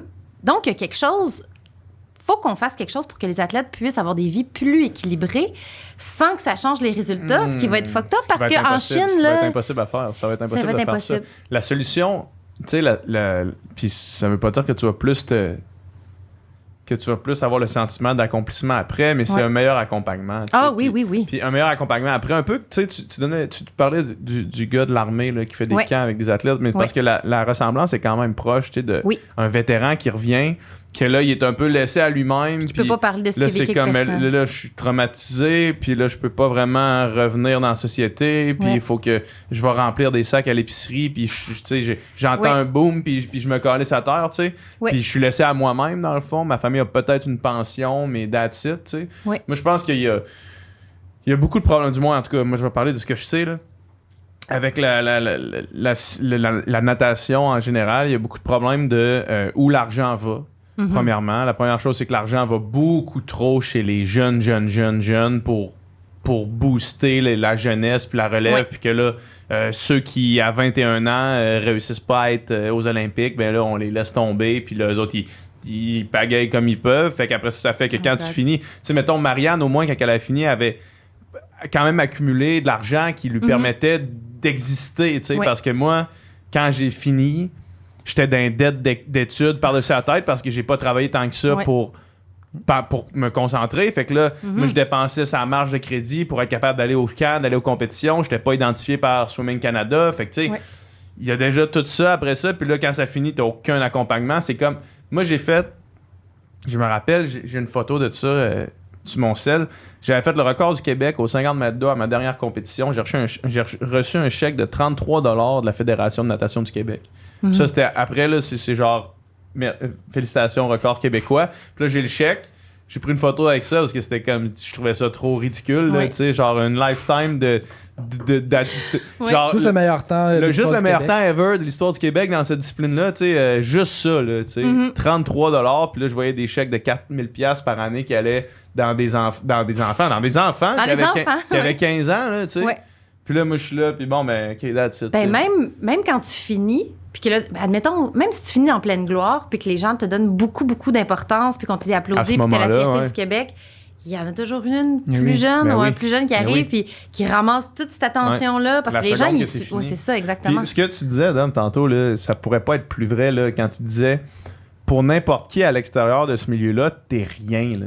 Ouais, tu sais, c'est mettons l'exemple de Yannick Lupien, qui est un gars qu'on... ça. Je sais même pas c'est qui, tu Yannick vois. Lupien, c'est un nageur. Médaillé Ok. olympique. Médaillé olympique. Bon, ben- Médaillé olympique. Non seulement médaillé olympique, mais comme quand il avait 17 ans, là, il y a des records canadiens groupe d'âge. Tu sais, Ouais. le premier Canadien à avoir nagé sous 50 au 100 crawl, là, une légende, là, tu sais. Puis il est allé aux Olympiques, il a été la figure de Natation Canada pendant tellement longtemps. La seconde où est-ce que ça, c'est fini, qui se retrouve un grand gars de 6'4" qui va à l'école de pompier, puis avec des kids... Avec des kids, là, Ouais. littéralement, qui sont là, qui le voient. C'est comme, check le gars de 33 ou 34 qui est là à côté de moi. C'est qui ce gars-là? Esti, il est mêlé. Ouais. Puis là, lui, il est là dans sa vie. Puis c'est comme, Chris, j'étais une légende dans ce que je faisais. Oui. Puis ici, le monde me trouve un peu retardé d'être à Ouais. 33 ans à l'école. là, Ah tu oui, sais. c'est vraiment En ce technique, clash-là. là. Tu passes de héros à empoté. Là. Empoté, Comme littéralement T'es empoté, comme, ouais. mais voyons. Et puis, il y a un. Ah, merde, je sais pas c'est quoi son nom, mais il y a un podcast sur audio. Là. C'est un joueur de hockey, mais qui a joué juste 10 minutes dans la Ligue nationale. Puis après ça, son contrat s'est terminé. Il est retourné chez eux. Puis il s'est mis à travailler dans un club piscine. Puis il était comme. Là, je rencontrais des gens qui me reconnaissaient. Puis là, ils vendaient des piscines. Puis il était comme. Mais je disais, comme pour sauver la face, ben, tu sais, c'est parce que j'aimerais ça m'ouvrir ma franchise de club piscine. Fait que j'essaie de commencer à la base puis d'apprendre. Il était comme, il s'inventait une histoire parce qu'il avait tellement honte de faire comme ça se peut pas que j'aille jouer pour C'est les Kings honteux de en Los plus, Angeles. c'est ça. Oui. Tu as un sentiment de honte de retourner là. Oui, parce tu que sais. quelque chose, tu sais, Marianne, elle me disait, tu sais, on s'occupait de ce que je mangeais, de mes valises, de mon passeport. Fallait pas que je pense à rien. T'arrives à l'aéroport, il y a des gens qui t'attendent. T'as comme un statut, puis t'as comme un entourage qui s'occupe de toi. Puis là, t'arrives du jour au lendemain, t'es comme si j'étais dans un bar, je savais même pas quoi commander. Puis tu sais, je savais pas comment... Quoi, tu veux ma carte de crédit? Pourquoi? J'en ai pas. Puis j'étais comme, OK, t'es vraiment... Tu sais, ça infantilise beaucoup. Ben oui, je vraiment. pense. Puis il y en a qui. C'est ça, des fois, tu rencontres des athlètes de 25-30 ans, puis c'est comme s'ils ont une maturité d'ado, des fois, tu sais, Ouais. parce qu'il y a comme des expériences de vie Ah oui, qui n'ont pas eu lieu. Il y a- Mais tu vois, ça aussi, ça se transpose dans plein de choses. Fait que, tu sais, l'être humain est peut-être pas fait pour tout miser sur un aspect. Parce que j'ai un ami qui avait étudié en médecine, puis il était urgentologue, puis il arrêtait pas de me dire... C'est tu sais comment on est bébé quand on sort Ah oui. ben, il dit, on est Tu fais rien vraiment... d'autre. Tu fais rien d'autre. Fait émotivement, avec les filles, on est toutes un peu gni. Fait qu'on se match entre nous parce qu'on est comme des adolescents. Puis on n'a pas une grande maturité émotive. Puis ça me faisait rire parce qu'il arrêtait pas de dire « Oh, tu pourrais être urgentologue, là, mets-toi un sarrau, là, c'est juste des grippes puis des infections urinaires. » Puis ça me faisait tellement rire. Puis j'étais comme... On a tellement d'admiration pour tout ce travail-là. Puis j'étais comme... Tu sais, les médecins, vous êtes comme au top du top. Puis lui, il était comme « Ah non, c'est pas...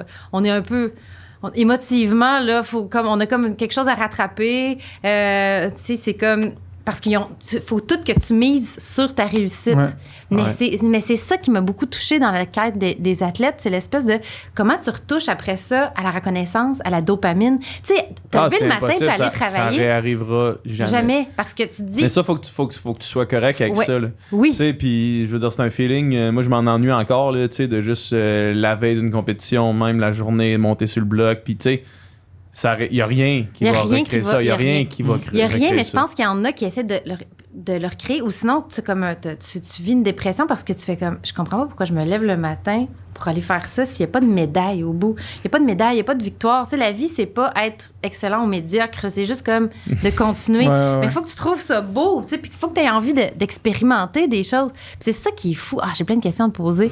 Parce que c'est comme... Quand tu es allé à OD, c'est comme... Ça ressemble exactement à tous les parcours que j'ai vus parce que les athlètes qui finissent vont souvent aller dans les médias parce qu'il y a de la lumière, il y a de la reconnaissance, il y a comme quelque chose qui fait... Puis c'est comme encadré. Puis là, je me disais... Je t'écoutais parler en disant, ben tu sais, je venais de finir. J'étais comme... Ma carrière sportive était finie. Je finissais ma maîtrise. Puis là, tu as choisi comme le voyage, l'aventure, mais dans un contexte... Dans un contexte encadré, puis avec un but au bout. Puis j'étais comme, oh mon Dieu, je sais même pas s'il l'a vu ou s'il l'a ressenti de cette façon-là, mais c'était comme cohérent. Marianne, c'est un peu la même chose. Elle était comme, je vais devenir comme chroniqueuse sportive. Comme ça, je vais être comme encadrée, puis je vais avoir comme une reconnaissance au bout. Fait que comme, on fait tout ça. Là. Comme ça. Non? Non, moi, puis en plus, Mais c'est comme cohérent quand même. Tu pouvais te C'est cohérent, l'intellectualiser sauf que, comme mettons, si on se replace au moment où est-ce que moi, je suis allé à OD, mettons, Ouais. il n'y avait pas vraiment le potentiel de carrière médiatique après. Ouais, je comprends. Tu sais, dans le fond, une moi, c'était la surprise. première année à Bali, puis quand on est sorti Ouais. de là, tout le monde était sur le cul de qu'est-ce qui se passait avec, mettons, nos plateformes. Puis Ouais. tu sais. Ah oui, Fait je que moi, comprends. c'était vraiment plus dans l'objectif de juste comme que ça me serve de Mais transition. il y a une différence entre faire comme je vais aller à OD Bali, puis je vais prendre mon sac à dos, puis je vais aller à Bali. Ouais, la seule différence, c'était que j'avais 20 000 $ de dette d'études en partant, puis que je pouvais pas payer un billet jusqu'à Bali. C'est tu sais. ça l'information OD, qui me c'est voyager manquait. gratis, là. C'est Mais non, mais- ça. Ben, tu OD, vois, c'est- ça explique Non, plein mais de choses. OD, c'était une transition gratuite, Oui. là, tu sais. Oui, Parce ben, que je moi, comprends comme je complètement. disais, tu sais, moi, je travaillais, mais pas tant que ça, puis j'étais dans les dettes d'études, c'est marge, là, tu sais. Fait que quand je suis sorti de là, c'est pas comme si j'avais un genre de 50 000 à faire, bon, mais là, pendant un an, je vais prendre Ah, un je an pars. off, puis je vais voir qu'est-ce qui se passe, Ah, là. mais tu vois, ça C'est comme, il y a explique deux beaucoup de affaires qui choses. se passent, c'est soit je vais à OD ou soit rapidement, Je vais à Charlevoix. ben, soit je vais à Charlevoix, Oui. mais ou bien dans le prochain 2 semaines, en revenant de ma dernière compétition, dans le prochain 2 semaines, je trouve un emploi. Oui. Ah ben oui, Parce oui, oui. parce que j'avais, tu sais, s'il y avait rien d'autre, là. Mais ça aussi, j'ai plein de Puis questions. après ça, c'est quoi l'emploi que tu trouves, tu sais? Oui, mais C'est-tu t'étudies en cool? littérature. Ouais. Mais j'aimerais ça que tu me parles. Dans le fond, je suis venue vous interviewer aujourd'hui. C'est parfait.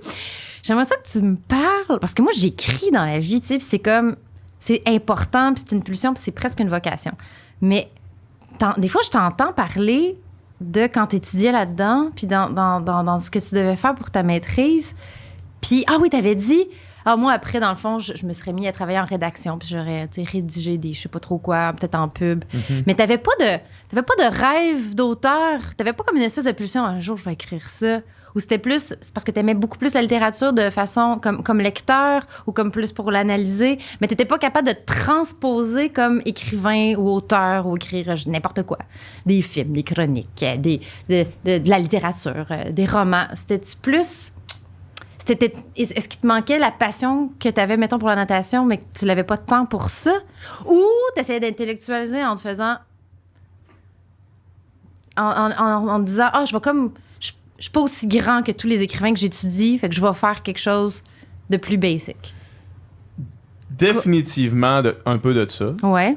Parce que, tu sais, je veux dire... L'humilité que ça je veux apporte dire, de oui, tous les oui, livres. quand elle a amené, tu sais, parce que moi, j'ai toujours aimé écrire, là, tu sais, puis Ouais. je me disais, évidemment que des fois, je me suis vu dans le sud de la France à écrire sur une machine à taper en me disant, moi, je vais être le prochain Voilà. grand auteur, là, tu sais. Oui. Mais ça n'a pas duré très longtemps, cette Ok. histoire-là. J'avais un Est-ce j'avais un que tu certain- écris en des fois Moi, c'était pour en toi? création littéraire, mon... Ouais. Puis j'écrivais pour moi, mais j'ai comme arrêté. J'ai arrêté à amener. Je sais pas pourquoi. Mais après ça, c'est devenu vraiment un peu secondaire. Puis Ok. la réalité, c'est que si je faisais pas de natation, de compétition dans le rouge et or, Ouais. j'aurais arrêté au bac. OK.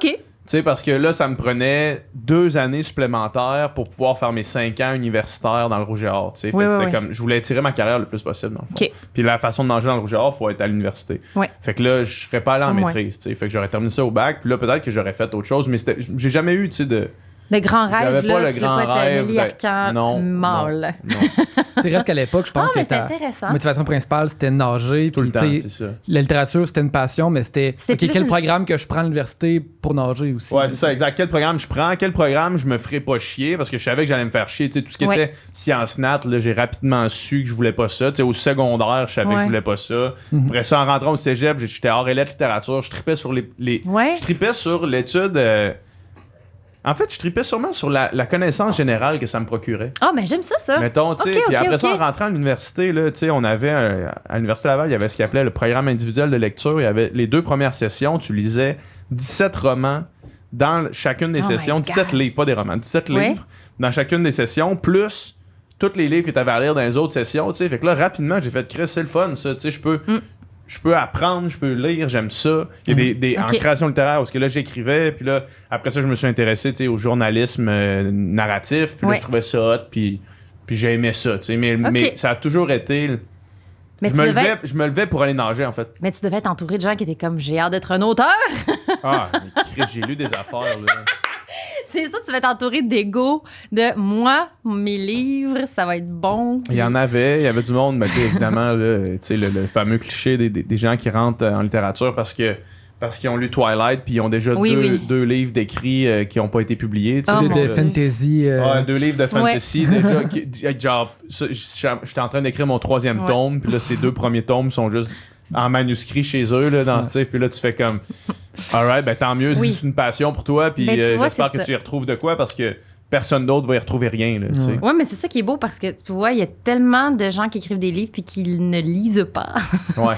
Puis qui leur manque. Tu vas lire ce qu'ils ont fait puis tu te dis, oh mon Dieu, ça a été fait 1000 fois ça dans la littérature. Si tu avais lu 2-3 affaires, tu aurais tout compris.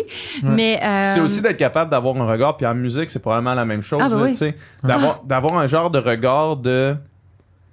Moi, mettons, quand je lisais mes affaires. Oui. Puis qu'après ça, mettons.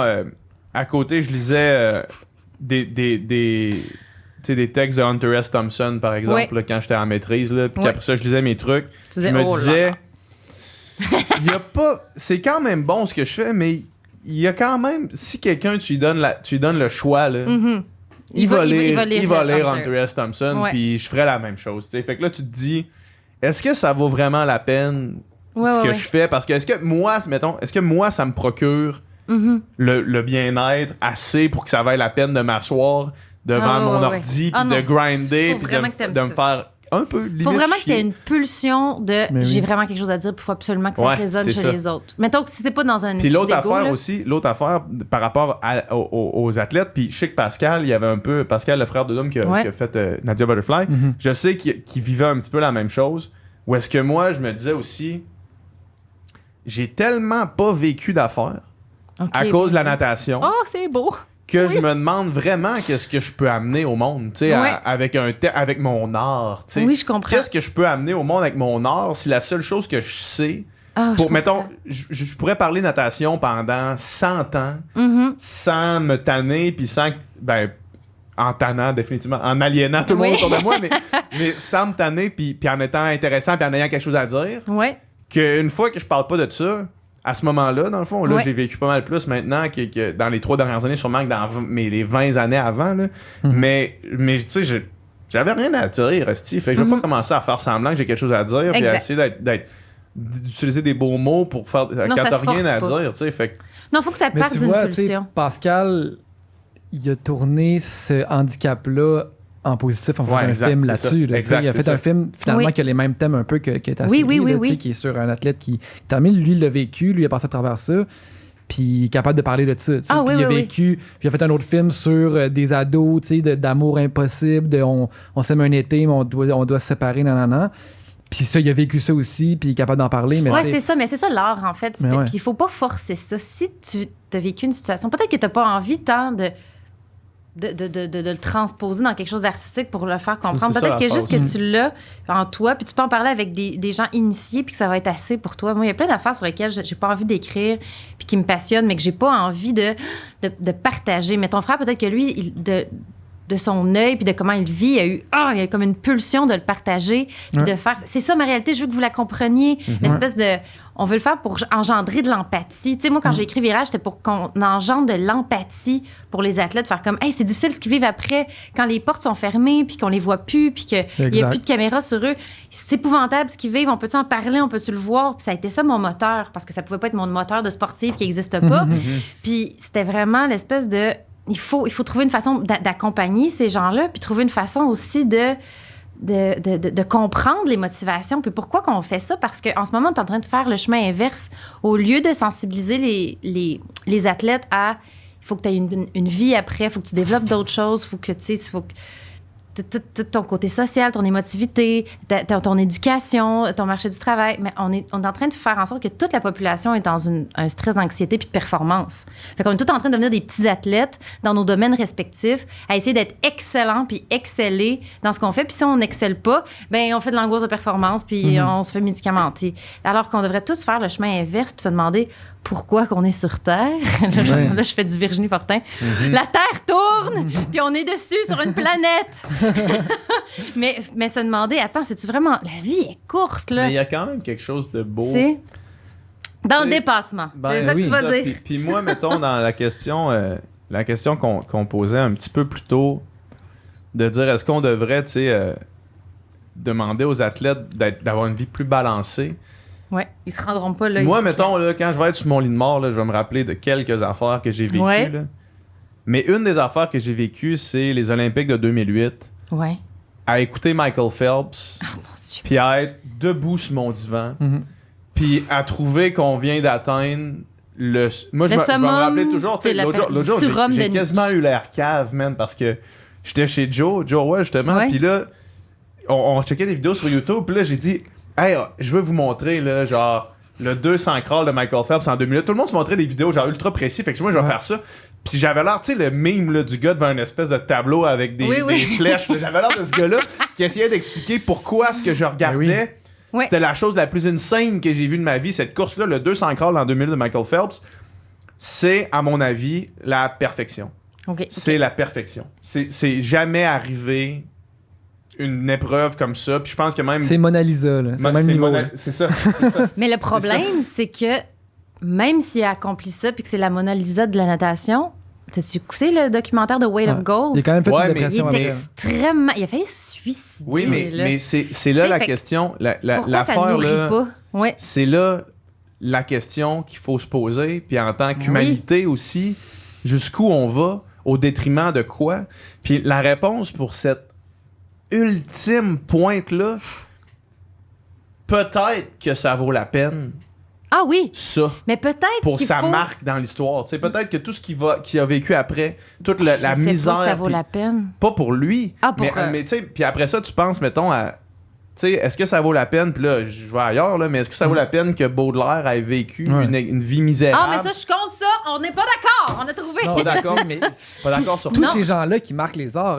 Jean-Sébastien Bach avait probablement pas une vie équilibrée. Non, mais c'est Mozart, ça. Oui, mais ça, tu vois, ça, c'est comme le contraire. Pour les artistes, on s'en fout quand ils sont malheureux, quand ils ont des troubles mentaux, puis qu'ils font des dépressions, parce qu'on pense que ça nourrit leur art, puis ça leur ils ont comme une espèce d'aura de mystère autour d'eux, parce que soit que c'était des ermites. Puis, tu sais, des fois, tu fais comme... C'était peut-être juste des mauvaises personnes aussi, puis ils étaient vraiment pas gentils avec leur entourage. Puis, au nom de leur art, on leur a tout permis. Je pense que, tu sais, mettons Dédé Fortin, là. Tu sais, c'est sûr qu'il y a plein de monde qui se sont dit hey, on laisse aller parce que c'est un artiste, c'est un chanteur, c'est correct qu'ils sont en dépression puis qui s'enferment dans un chalet pour écrire dehors novembre. Mais peut-être que si on l'avait aidé, il serait encore ici aujourd'hui à écrire de la musique. Si on n'avait pas pris... Est-ce qu'il aurait écrit dehors novembre, par exemple? Ben, peut-être, oui, mais tu sais, c'est oui, parce qu'il aurait pu l'écrire, il aurait pu être dans une phase difficile, mais si on avait pu l'aider puis faire comme t'es en train de dépérir, mon gars, là, tu sais, il y a quelque chose... Les gens qui ont des troubles mentaux dans la vie, qui ont des phases... Tu sais, la santé mentale, ça se traite. Faut pas se dire « Ah, mais ces gens-là, ça va ça va stopper leur créativité. » Au pire, ils vont la retrouver autrement puis mieux que... je pense que c'est comme comparer les relations toxiques, faire comme tu sais, il y a des hauts puis des bas, mais on part en voyage, puis après ça, on se laisse, puis après ça, il revient avec des fleurs, mais c'est comme, ça pourrait être plus stable aussi, puis être tout aussi beau. Mais pour les athlètes, je pense que c'est peut-être de garder ce déterminisme-là, mais de vous rentrer dans la tête, ta valeur n'est pas que d'être un champion qui...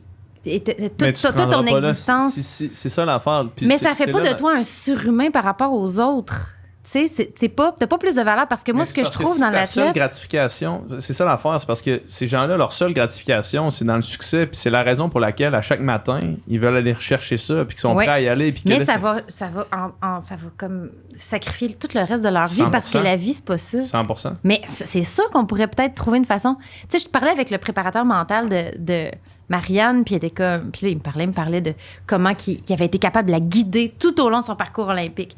Puis comment il pouvait faire des phases du deuil en un temps rapide. Puis, tu sais, puis après, quand j'ai dit, mais pourquoi après ça a déraillé? Puis là, il me dit, mais tu sais, elle a vécu une rupture, elle n'a pas gagné au jeu, il y a eu du trouble il y avait comme 3 gros traumas. Puis j'ai fait, mais qu'est-ce que tu fais avec ça? Puis il était comme, hey, je sais pas, moi, je suis pas psy, je suis préparateur mental. Il y avait aucune. Puis il me l'a dit avec toute l'humilité du monde en faisant, des traumas, je sais pas quoi.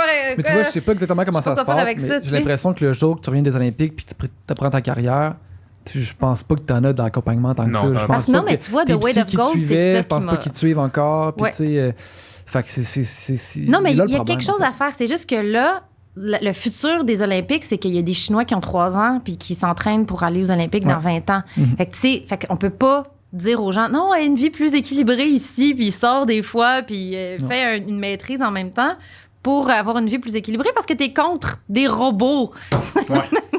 C'est quelque chose de complètement absurde. Fait que je sais pas où l'être humain... Puis là, ça va être aussi des gens qui sont génétiquement... Tu sais, mettons, tu sais, en Chine, là, c'est déjà arrivé, là, puis ça va réarriver des gens qui ont... Mettons, ils prennent 2 grands Chinois, ils font en labo, puis là, cet enfant-là, né, il mesure 7 pieds 4, puis il n'y a pas de parents. Là. On s'en va là-dedans. C'est ça qui va arriver. Non, mais c'est pour ça qu'il faut se ramener à la passion. Parce qu'il y a des passions que tu peux faire toute ta vie. C'est ça qui est le fun aussi. Parce que c'est ça, je disais à Marianne, j'étais comme, pourquoi tu peux pas juste continuer de patiner si t'aimes ça? Et comme, tu me vois-tu patiner? T'es comme ça, je peux pas. Et comme ça, pour tourner en rond. La passion, c'est pas ça. Là. Oui, c'est ça. Mais toi, quand tu parlais avec Jérémy Demé, puis que vous obstiniez sur la musique vient de l'au-delà, tabarnak. Mais toi, tu t'es mis à parler de la fréquence musicale, c'était tellement beau, là. Là, j'étais comme, mais tu sais, c'est ça, être passionné de quelque chose, puis donner un sens à ce qu'on fait. Puis pas par l'ésotérisme, mais par la science. Faire comme, hey, c'est mathématique aussi, la musique. Mais c'est ça, en fait. C'est une fréquence, puis que ça a un effet véritable. En fait, j'essayais de trouver une manière d'être en accord avec ce qu'il disait, dans le sens que les possibilités musicales existent déjà. Parce que tu peux mathématiser la musique, donc toutes les combinaisons se peuvent. Oui, mais puis les fréquences, c'est déjà dans la nature. C'est pas quelque chose qu'on peut nécessairement inventer, sont déjà là. Puis toutes les combinaisons sont là. Donc, il y a quelque chose à la fois scientifique puis mathématique.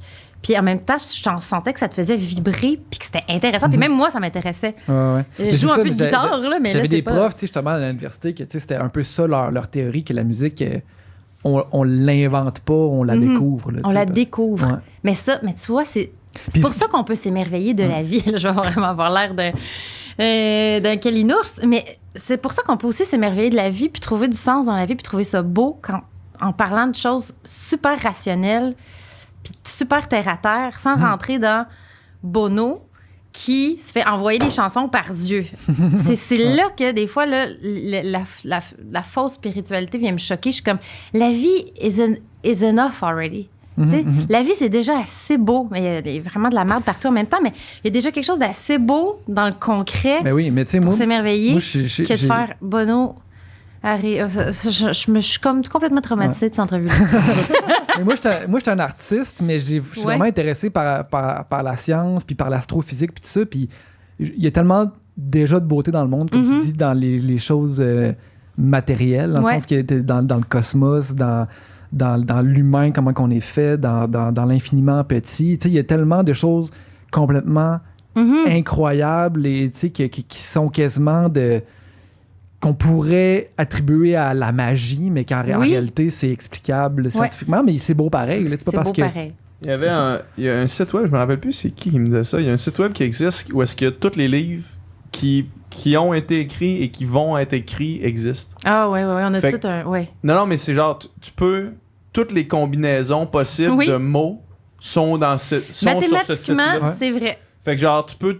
tous les livres qui vont être écrits existent. Oui, parce que là, il va y avoir des trucs d'intelligence artificielle qui vont écrire des romans puis qui vont comme signer un nom d'autre. Moi, ça me fait capoter. Mais c'est vrai que mathématiquement, il y a un nombre limite de mots. Puis il y a des combinaisons limites de mots. Donc oui, tu sais, toutes mes séries existent déjà. C'est vrai. Mon film qui n'est pas écrit, il est déjà écrit. Ça me rassure énormément. Il est dans un big data. Il est dans un big data. C'est formidable. Ça, tu vois, ça me rassure de penser ça. J'espère juste qu'il est bien écrit puis qu'il est bon. Mais c'est vrai quand on pense à ça, mais ça enlève... Tu sais, il y a des gens qui pourraient trouver ça terre à terre puis un peu plate puis justement sans magie. Mais moi, je trouve ça magique puis je trouve ça beau, tu sais. Il suffit de le découvrir. Ouais. Il y avait un de mes profs à l'université qui disait que la littérature, c'était comme l'archéologie. Fait que, mettons, ton histoire existe, il faut juste que tu je trouve ça vraiment beau, ça. En l'écrivant, tu la trouves, dans le fond. Puis c'est vrai qu'on finit toujours par écrire la même affaire, avec comme des mots différents, mais il y a comme toujours un... Il n'y a rien de nouveau sous le soleil. Il n'y a rien de nouveau sous le soleil, mais... Les gens égocentriques diraient ça, tout a été dit, mais pas par moi. Là. C'est ça que je me dis à chaque fois que je pars un nouveau projet. Ça a déjà été fait, mais pas par moi. Il faut avoir un petit peu d'humilité. Va falloir qu'on lui parle de studio éventuellement, mais je veux avant, parce que je sais que c'est comme ça que c'est India qui nous a écrit, tu sais, pour parler du fait que tu voulais venir nous parler sur le podcast. Non, mais parce qu'elle elle nous a manipulés, là, parce qu'elle était comme, je veux vraiment que tu y ailles, tu vas voir, je vais leur parler. Puis là, j'étais comme, ah, mais non, mais ça n'a pas de bon sens. Puis là, elle a fait, non, Kim, elle veut y aller. Fait que là, elle a créé une espèce de situation où je suis ici aujourd'hui. Exact. Mais bref, la raison pour laquelle, initialement, elle dit, Kim aimerait ça venir vous parler de qui paye la première date. C'est que je sais pour un fait que ça, c'est un sujet qui a été chaud, qui a mené à beaucoup de débats, qu'on a reparlé après ça avec Thomas, qui avait une théorie ridicule. Un peu farfelue. Oui? Oh my God. Fait que bref, pourquoi tu voulais nous parler C'est de vrai ça? que c'est à partir de ça. C'est quoi ta vision de ça? Pourquoi? Mais Parce qu'encore à ce jour, le jury n'est pas arrêté sur cette discussion-là. Mais non, l'affaire, c'est que là, tu disais des choses qui me triggeraient beaucoup. Moi, ça? Là, je me suis emportée. J'en ai parlé à India. Je pourrais peut-être mettre mes messages vocaux de délire. Puis là, j'étais comme, ah oui, c'est pour ça que je suis ici, dans le fond. Parce que j'étais comme, non, mais je vais aller le dire. Je vais aller dire. Je vais le rencontrer. Je vais y écrire. Puis elle était comme, non. Puis j'avais un propos très tranché, tout intellectualisé. Là, j'étais prête à faire tout mon débat. Mais là, India m'a parlé, puis elle m'a comme tout nuancé mon affaire. Puis là, je comprends son point, puis je comprends ton point, même si on n'en a même pas encore débattu. Mais... C'était quoi que je disais? Ben, tu voulais pas... Tu voulais juste aller prendre des cafés. Toi aussi, il faut qu'on parle de quelque chose après. Après, je m'en vais. Parfait, je suis prêt. Toi, tu idéalises le monde de la porn, puis toi, tu veux juste prendre des cafés. À cause, t'as écouté le podcast avec Thomas. Oui. Tu penses que j'étais sérieux? Oui, je pense que tu dis... Peut-être, mais peut-être que... Oui, je t'ai pris au premier degré. Mais je me suis dit... Mais c'est rare, tu fais ça. T'as juste fait ça avec Thomas. On l'a dit en intro, on l'a dit, prenez pas tout ce qu'on dit dans ce podcast-là, premier degré. Mais c'est pas vrai que t'en as déjà pensé. Tu sais, t'en as trop parlé pour que ce soit complètement out of nowhere. Mais je vais te ramener sur terre. Je vais le faire full vite parce que ça va aller plus vite que payer au restaurant. Mais je pense que tu mélanges que dans la vie, quand t'as du sexe, ça doit être le fun, puis ça doit être avec une belle fille, puis ça doit être dans des circonstances le fun, puis en privé. Puis tu mélanges ça avec « Ah, si je pouvais être payée pour ça », puis que tu te vois avec des super belles filles avec qui tu connectes, puis avec qui tu as une chimie, puis que tu es super bien payé pour ça. Alors que les conditions, c'est pas aussi payant. C'est peut-être des filles avec qui tu ferais comme « Eh belle, mais Chris, je le file pas. Il y a un gars qui est là, genre, qui te regarde. Il faut que tu bandes sur commande. Puis après ça, tu repars avec ton chèque de 400 pièces. Fait que, tu sais, je pense que tu t'es comme fait un fantasme de fourrer des belles payé filles, pour fourrer, là. l'argent partout, puis, tu sais, dans des conditions, là, dans des belles chambres d'hôtel, puis il y a de la musique, mais, tu sais, t'as un néon ici, là. Puis la fille, elle vient de coucher avec genre 8 gars. Mais tout ce que tu dis là... Là, j'ai fait, il s'est comme fait un fantasme de la pointe, puis il faut que je le ramène sur terre. Non, mais tout ce que tu dis là, je suis assez intelligent pour savoir que ça se mais t'as le droit de ça. Fantasmer aussi. Puis tu peux te faire des vidéos avec ta blonde, hein? Mais exactement. Moi, ce que j'imaginais, c'est plus un genre de truc de... OnlyFans. Avec des masqués. Ouais, genre, tu sais, il y a des chaînes de monde qui font ça. C'est un couple, ils sont tout le temps les deux. Tu vois jamais leur face. Puis ils mettent leurs affaires là-dessus. Puis il y en a, ça marche très bien. Moi, ça serait genre ce que j'imaginais, c'est plus une chose comme ça. Mais je le sais que je le ferai jamais. Puis je le sais que c'est semi en joke dans le sens que si je fais des jokes là-dessus, c'est parce qu'il y a un petit quelque chose là-dedans que je me dis. Could be nice, tu sais. Ouais. Mais je suis assez, tu sais, je le sais que T'as-tu un petit côté exhibitionniste? Ben, si t'as réfléchi. Ouais, oui, mais tu sais, parce que ça implique une caméra puis une audience. Fait que ça doit... Il y a quelque chose là-dedans. Mais c'est correct d'avoir des fantasmes qu'on n'a pas envie de réaliser, hein, tu peux aussi. Mais exactement. Je pense que c'est vraiment de cet ordre-là. OK. Là, puis je le sais que, tu sais, moi, c'est surtout... Puis les jokes que je faisais avec Thomas, c'est que, si je disais... Mais avec Thomas, moi, mes parents meurent demain matin, je suis acteur porno. Là, dans le sens que c'était la seule chose... que la seule chose qui me retenait de le faire, c'était le jugement... La honte familiale. Le jugement de mes parents. Mais tu sais, j'étais assez intelligent pour savoir que, tu sais, quand tu te mets à faire ça... Je veux dire, tu te mets à faire ça dans le sens que ça devient un mode de vie, ça devient ça ta vie. Puis tu sais, moi, j'aime la musique. Puis tu sais, en ce moment, ça se passe bien, là. Je troquerais pas. Je pense pas que je troquerais ma vie que j'ai là pour cette vie-là. Je pense que je suis très bien en ce moment, puis j'ai pas besoin d'aller vers ça. Puis Mais non, mais tu peux comme te projeter puis faire comme, mais tu vois, mais ça en dit beaucoup aussi en se disant, si j'avais pas le regard de mes parents sur moi, tu sais, qu'est-ce que je ferais? Peut-être que je ferais des affaires bien plus olé. Ouais. Mais tu vois, mais c'est ça, mais ça va plus loin que ça. Puis, tu sais, il y a une grosse part d'humour dans. Ben, c'est parfait. Oui, mais avec Thomas, c'est ça, là, on essaie toujours de topper sa folie. C'est ça, puis on dit des affaires. C'est ça son style. C'est des affaires très tranchées, très. Oui, comme genre, si t'es laid, tu payes. C'est ça qu'il disait. C'est ça sa théorie. Ouais, le plus laid paye. Le plus laid paye. C'est parce que l'affaire du resto. Ouais, vas-y, parce que moi, je pense pas que tu vas me convaincre autrement. Parce que j'y ai repensé, comme... puis je pense pas que tu vas réussir à me convaincre. Je pense que je vais réussir à te convaincre, mais après ça, je vais te finir par te dire t'as un peu raison. Mais c'est quoi ta réponse? Mais j'étais pas... Parce que là, avec votre conversation, vous étiez avec 2 filles, puis j'étais pas d'accord avec aucune opinion. Là, j'étais comme, mais voyons. Mais India m'a ramené sur terre sur certaines choses. Il y a un contexte économique, des fois. Là. C'est parce que je pense que je m'imagine trop que le gars qui invite... Moi, je pense que la politesse... Déjà, dans ce que tu viens de dire là, il y a quelque chose qui s'est passé. Là. Le gars qui invite. Oui, c'est ça. Ouais. Dès que je pense que si moi j'invite il faut que ce soit dit, je t'invite. Je t'invite. Oui, si tu invites quelqu'un... T'es-tu célibataire en ce moment? Oui. OK, c'est ça l'affaire. C'est ça l'affaire. Parce que mais là, c'est parce que moi, j'invite dates, pas. Moi, je n'invite pas. OK. J'invite pas. C'est on va-tu au resto? On va-tu au resto? C'est pas je t'invite au resto. Ça te tente-tu d'aller prendre une bière? Non. Ça te tente-tu de les manger? Ça te tente-tu de... C'est pas je t'invite. C'est parce que... on va reprendre Guillaume Dulude comme exemple. Ouais. Tu sais, Guillaume Dulude, quand il y a des théories, il parle comme si les hommes et les femmes étaient 50-50. Socialement, économiquement, puis que le rapport de pouvoir était 50-50. Mais on vit dans une société, fait que je te retire de ça, OK? On vit dans une société où les hommes gagnent plus et les hommes dépensent moins par rapport à ce qu'ils sont. Tu sais, il y a vraiment comme un coût social à être une femme. Donc, admettons que tu dis, Chris, je veux aller au restaurant payer 200$ pour une fille que je suis même pas sûre de revoir. Mais elle a payé pas mal plus cher pour s'habiller, cette date-là, que pour toi. Là. Oui. Elle a pris une contraception qui coûte quelque chose chaque mois que tu payes pas. Elle est allée se faire les cheveux, ça avait peut-être coûté 150$. Tout son maquillage, ses crèmes, ses souliers, tout le coût social de sortir de chez elle, de se mettre belle parce que c'est tough de tomber là-dedans, par exemple. Je sais. Parce que, je veux dire, peut-être qu'elle gagne même... tu vas dans une date avec une cardiologue qui va faire 800 000, puis toi, t'es là avec à essayer de grinder des deux côtés avec tous tes projets, puis des subventions à subventions, puis là, tu dis... peut-être que dans le fond, même si ça y a coûté plus cher s'habiller pour asseoir, tu sais, fait que ça reste... Il y a quand même du cas par cas aussi. Sauf que si tu rentres dans ça... Oui. Non, je sais. Tu peux pas commencer à penser de même. Parce que des fois, je trouve qu'il y a une espèce de violence masculine en faisant... Je trouve que des fois, il y a des gars qui deviennent frustrés en faisant...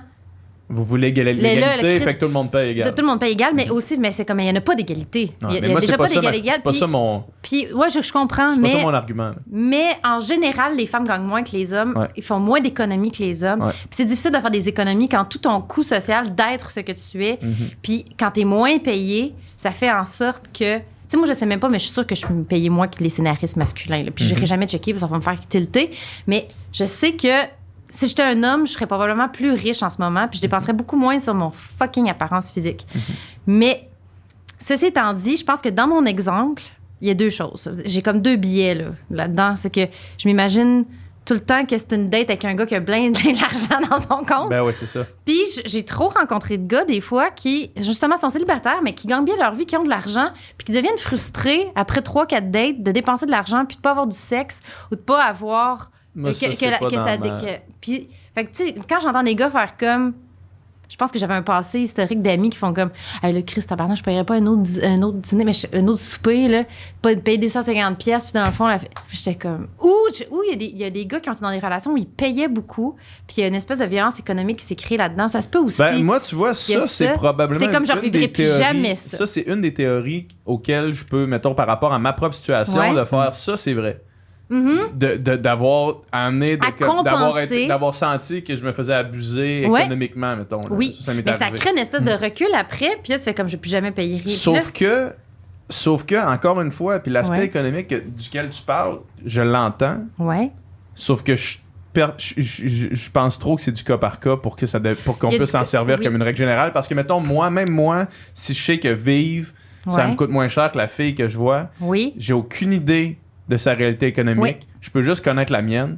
Puis je sais que moi, 250$ pour un souper d'une première date, c'est beaucoup d'argent. Oui, c'est ça. Puis c'est beaucoup d'argent, alors que cette personne-là, je la connais pas. Je l'ai pas j'ai pas dit je t'invite là. J'ai dit on va au resto. Elle a accepté de venir au resto avec moi, sachant les coûts que ça engendre. Moi, connaissant les coûts que ça engendre, moi, aller au resto, j'accepte d'aller là. Si je sors de là avec un bill de 200$, puis c'est une première date, je connais pas la personne. Je sais qu'est-ce que 200$ ça représente dans mon budget. Puis je sais que je peux pas faire ça. Une fois par semaine. Une fois par semaine, puis que advenant la possibilité que je refasse une date comme ça peut pas être un précédent que c'est moi qui paye à chaque fois qu'on va au resto. Oui, c'est ça. Fait moi, il y a comme ça, puis étant donné que c'est du cas par cas, j'entends ce que tu dis, sauf que je pense pas que ça s'applique globalement. Je pense pas que tu peux arriver en disant c'est vrai que dans la société, les filles payent plus, font moins d'argent. Tu peux pas l'appliquer si tu connais pas. Si tu gagnes bien ta vie, puis que ça n'a pas tant d'impact, puis qu'il y a une fille qui t'intéresse, puis tu vas aller à sa rencontre, puis la meilleure façon pour toi, c'est d'échanger un repas. On retourne à la base, là, parce que c'est ça qui est le fun. C'est plus le fun d'avoir une date au resto qu'au cinéma où tu te parles pas, tu sais. Ouais, mais par exemple, t'es pas obligé de choisir un resto que ça va te coûter 250$ la première date. Puis, tu sais, moi, tu sais, mettons, dans les 2 dernières années, avant que je rencontre ma blonde, j'étais allé 0 fois à un resto. Je comprends. J'étais allé sur des dates en esti, là, puis genre 0 fois, ça m'a coûté 250$, là, dans le sens que... Tu vois quelque part qu'on se prend 2 pintes chacun, on jase, puis si ça clique, ça clique, puis si ça clique pas, c'est pas plus grave que ça, puis ça nous a coûté 20$. Oui, c'est ça. Mais c'est ça que ça me paraît une bonne avenue pour une première date. L'affaire, c'est parce que moi, je vais pas dans des dates avec du monde que j'ai aucune idée de si ça va avancer ou pas. J'avoue que moi, non, je suis jamais vraiment allé manger avec quelqu'un que je connais 0. Ouais, mais... En tout cas, pour moi, le gros resto, plusieurs début. Services, c'est plus loin dans la relation que straight up la première date. Là, c'est ça, mais c'est comme ça que India a tout débattu mon affaire. Elle a tout déconstruit mon argument parce qu'elle a dit, mais si tu privilégies ça comme argument, tu donnes juste l'avantage à des gars qui ont de l'argent de rencontrer des filles intéressantes. Puis j'ai fait, bon... mais c'est ça. Mais si l'argent... Parce que ça crée une hiérarchie. Tu fais comme t'es juste les gars qui vont dater, qui vont les amener dans des restaurants alors qu'ils sont peut-être pas aussi intéressants qu'un gars qui a juste les moyens de t'amener de prendre un café. T'sais. Ça, c'est vrai. Et fait que, c'est ça que ça crée une espèce de hiérarchie. Puis, tu sais, c'est pas... En bout de ligne, la valeur de la facture, ça n'a aucune incidence sur si le moment était bon. C'est sûr que tu peux te réapproprier le moment aussi quand tu peux aller prendre un café, tu peux aller prendre une marche, ça peut être super cool. Oui, vraiment. Oui. Ben, surtout se voir en vrai, là. Lâcher les applications, puis... dur de rencontrer sans application en temps de COVID, là. Oui, je sais, ça doit être épouvantable. Mon Dieu, je suis tellement d'empathie. Mais tu parles un peu, c'est souvent Instagram ou Tinder, tout ça va servir de premier contact. Puis là, rapidement, juste avec comment la personne écrit, tu as déjà un premier indice de comme ça peut... Elle a-tu un humour, elle écrit-tu comme du monde ou il écrit-tu comme du monde.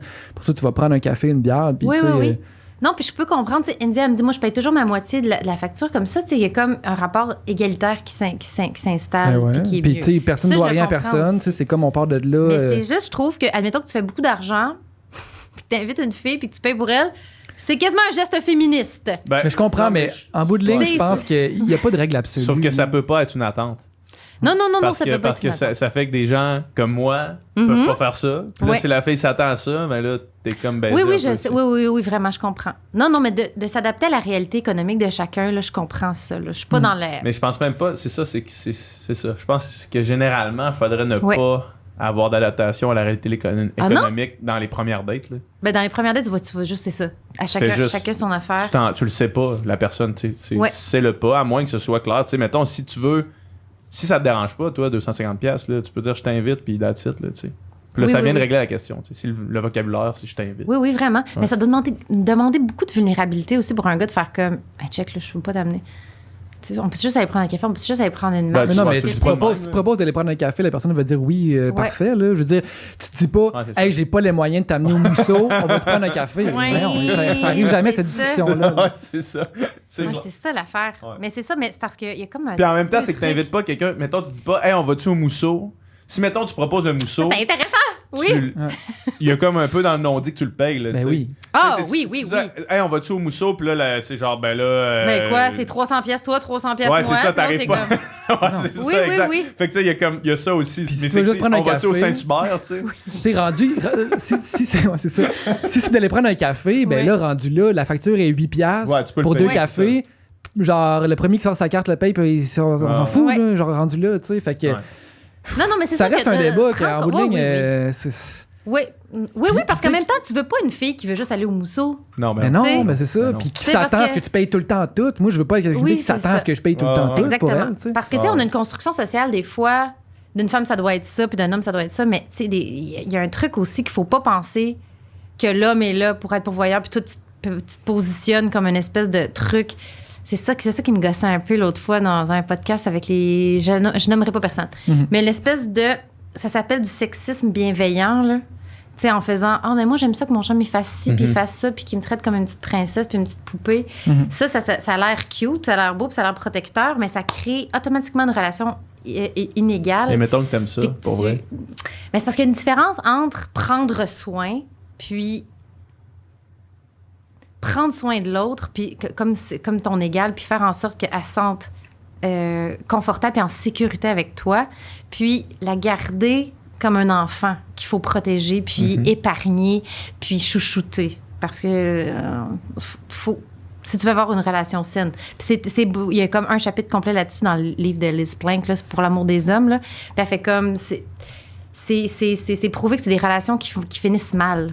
Parce qu'il y a quelque chose d'inégal. Parce que si tu traites ta blonde... Je vais le mettre en très gros, là, mais comme c'était une petite fille qui avait besoin d'être protégée, comme si c'était déjà une victime, elle va avoir de la difficulté à s'épanouir puis à s'affirmer quand toi, tu vas faire quelque chose qui sera pas correct. Par contre, moi, j'ai daté des filles qui s'attendaient à ce que je les traite comme ça. Mais c'est Moi- pas bon. Puis moi, je les traiterais pas comme ça parce que Ouais. j'ai pas envie qu'une relation, ça soit ça la dynamique. Puis ça a pas fonctionné, quoi. Oui, je comprends. c'est- Mais c'est- c'est à elle à faire son chemin en faisant Exact. je cherche un père ou je cherche un chum? Est-ce que je cherche Exact. quelqu'un qui va me dominer? Puis je vais me poser moins de questions dans la vie, puis je vais juste faire tout ce que mon chum veut que je sois, ou je veux m'affirmer en tant que femme. Puis, tu sais, mais ça demande beaucoup de courage, s'affirmer en tant que femme dans la vie, puis faire comme, il y a des choses que je veux choisir, des choses que je veux pas m'imposer. Parce que ça peut être facile aussi, faire comme, je vais juste comme me laisser guider dans la vie de l'autre. Puis quand ça finit, t'es détruit. Mettons que T'sais, tu questionnes, ouais. tu fais Chris, moi j'aime ça, cette relation. Est-ce qu'on dit, c'est la Ben société non, mais il y a de plein de monde qui ont c'est- des relations comme ça, c'est puis qui ça. se trouvent. Là, il y a Ouais. plein de femmes qui cherchent leur père, puis qui trouvent des relations très enveloppantes, où ils sont. Mais c'est parce que quand ça finit, là, non seulement tu es dans un chagrin d'amour, mais tu es.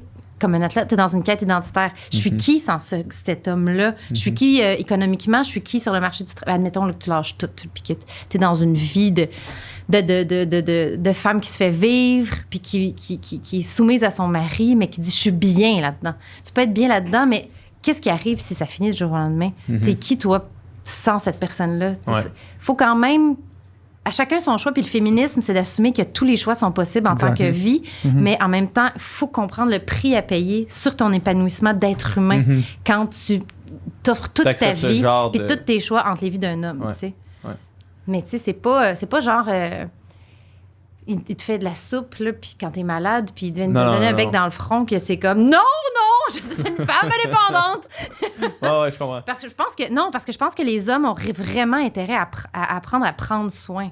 Ça, c'est un autre sujet, là, vous me réinviterez, mais c'est comme un truc qui a complètement changé ma vie, puis ma vision du féminisme, quand je me suis dit, OK, le féminisme, c'est pas juste les femmes qui deviennent des hommes, mais c'est aussi les hommes qui apprennent ça s'appelle l'héritage féminin, là, des émotions féminines. Ouais. Puis c'est pas l'émotion féminine, c'est pas, mon Dieu, pleurer en regardant des films, mais c'est prendre soin des enfants, être capable de transposer ses besoins puis de prendre soin de ceux qu'on aime, d'être à l'écoute, de faire passer les autres avant soi. Puis pas pour se sacrifier, mais pour son propre bonheur. En bout de ligne, c'est juste de trouver la manière de vivre qui Ouais. nous convient, dans laquelle on est heureux. Ah oui. Puis c'est différent pour chacun. Pour Puis c'est- Connais-toi toi-même. puis c'est dur de dire, tu sais, les gens qui font ça, ça n'a pas de bon. Tu sais, Ouais, c'est ça. Oui, Parce que oui, des oui, fois, oui, comment ça revient? je sais qu'il y a fois, comme ce qui nous à convient chacun pas, son chemin, Kim. des fois, ce qui nous convient à nous, puis ce qui nous convient pas, c'est différent pour un autre. tu sais. Ouais. Puis Oui, de, oui, oui. de notre point de vue, ça nous paraît comme quelque chose d'impossible, de complètement farfelu, mais pour d'autres, ça peut marcher. Ouais, Oui, c'est oui, ça. oui.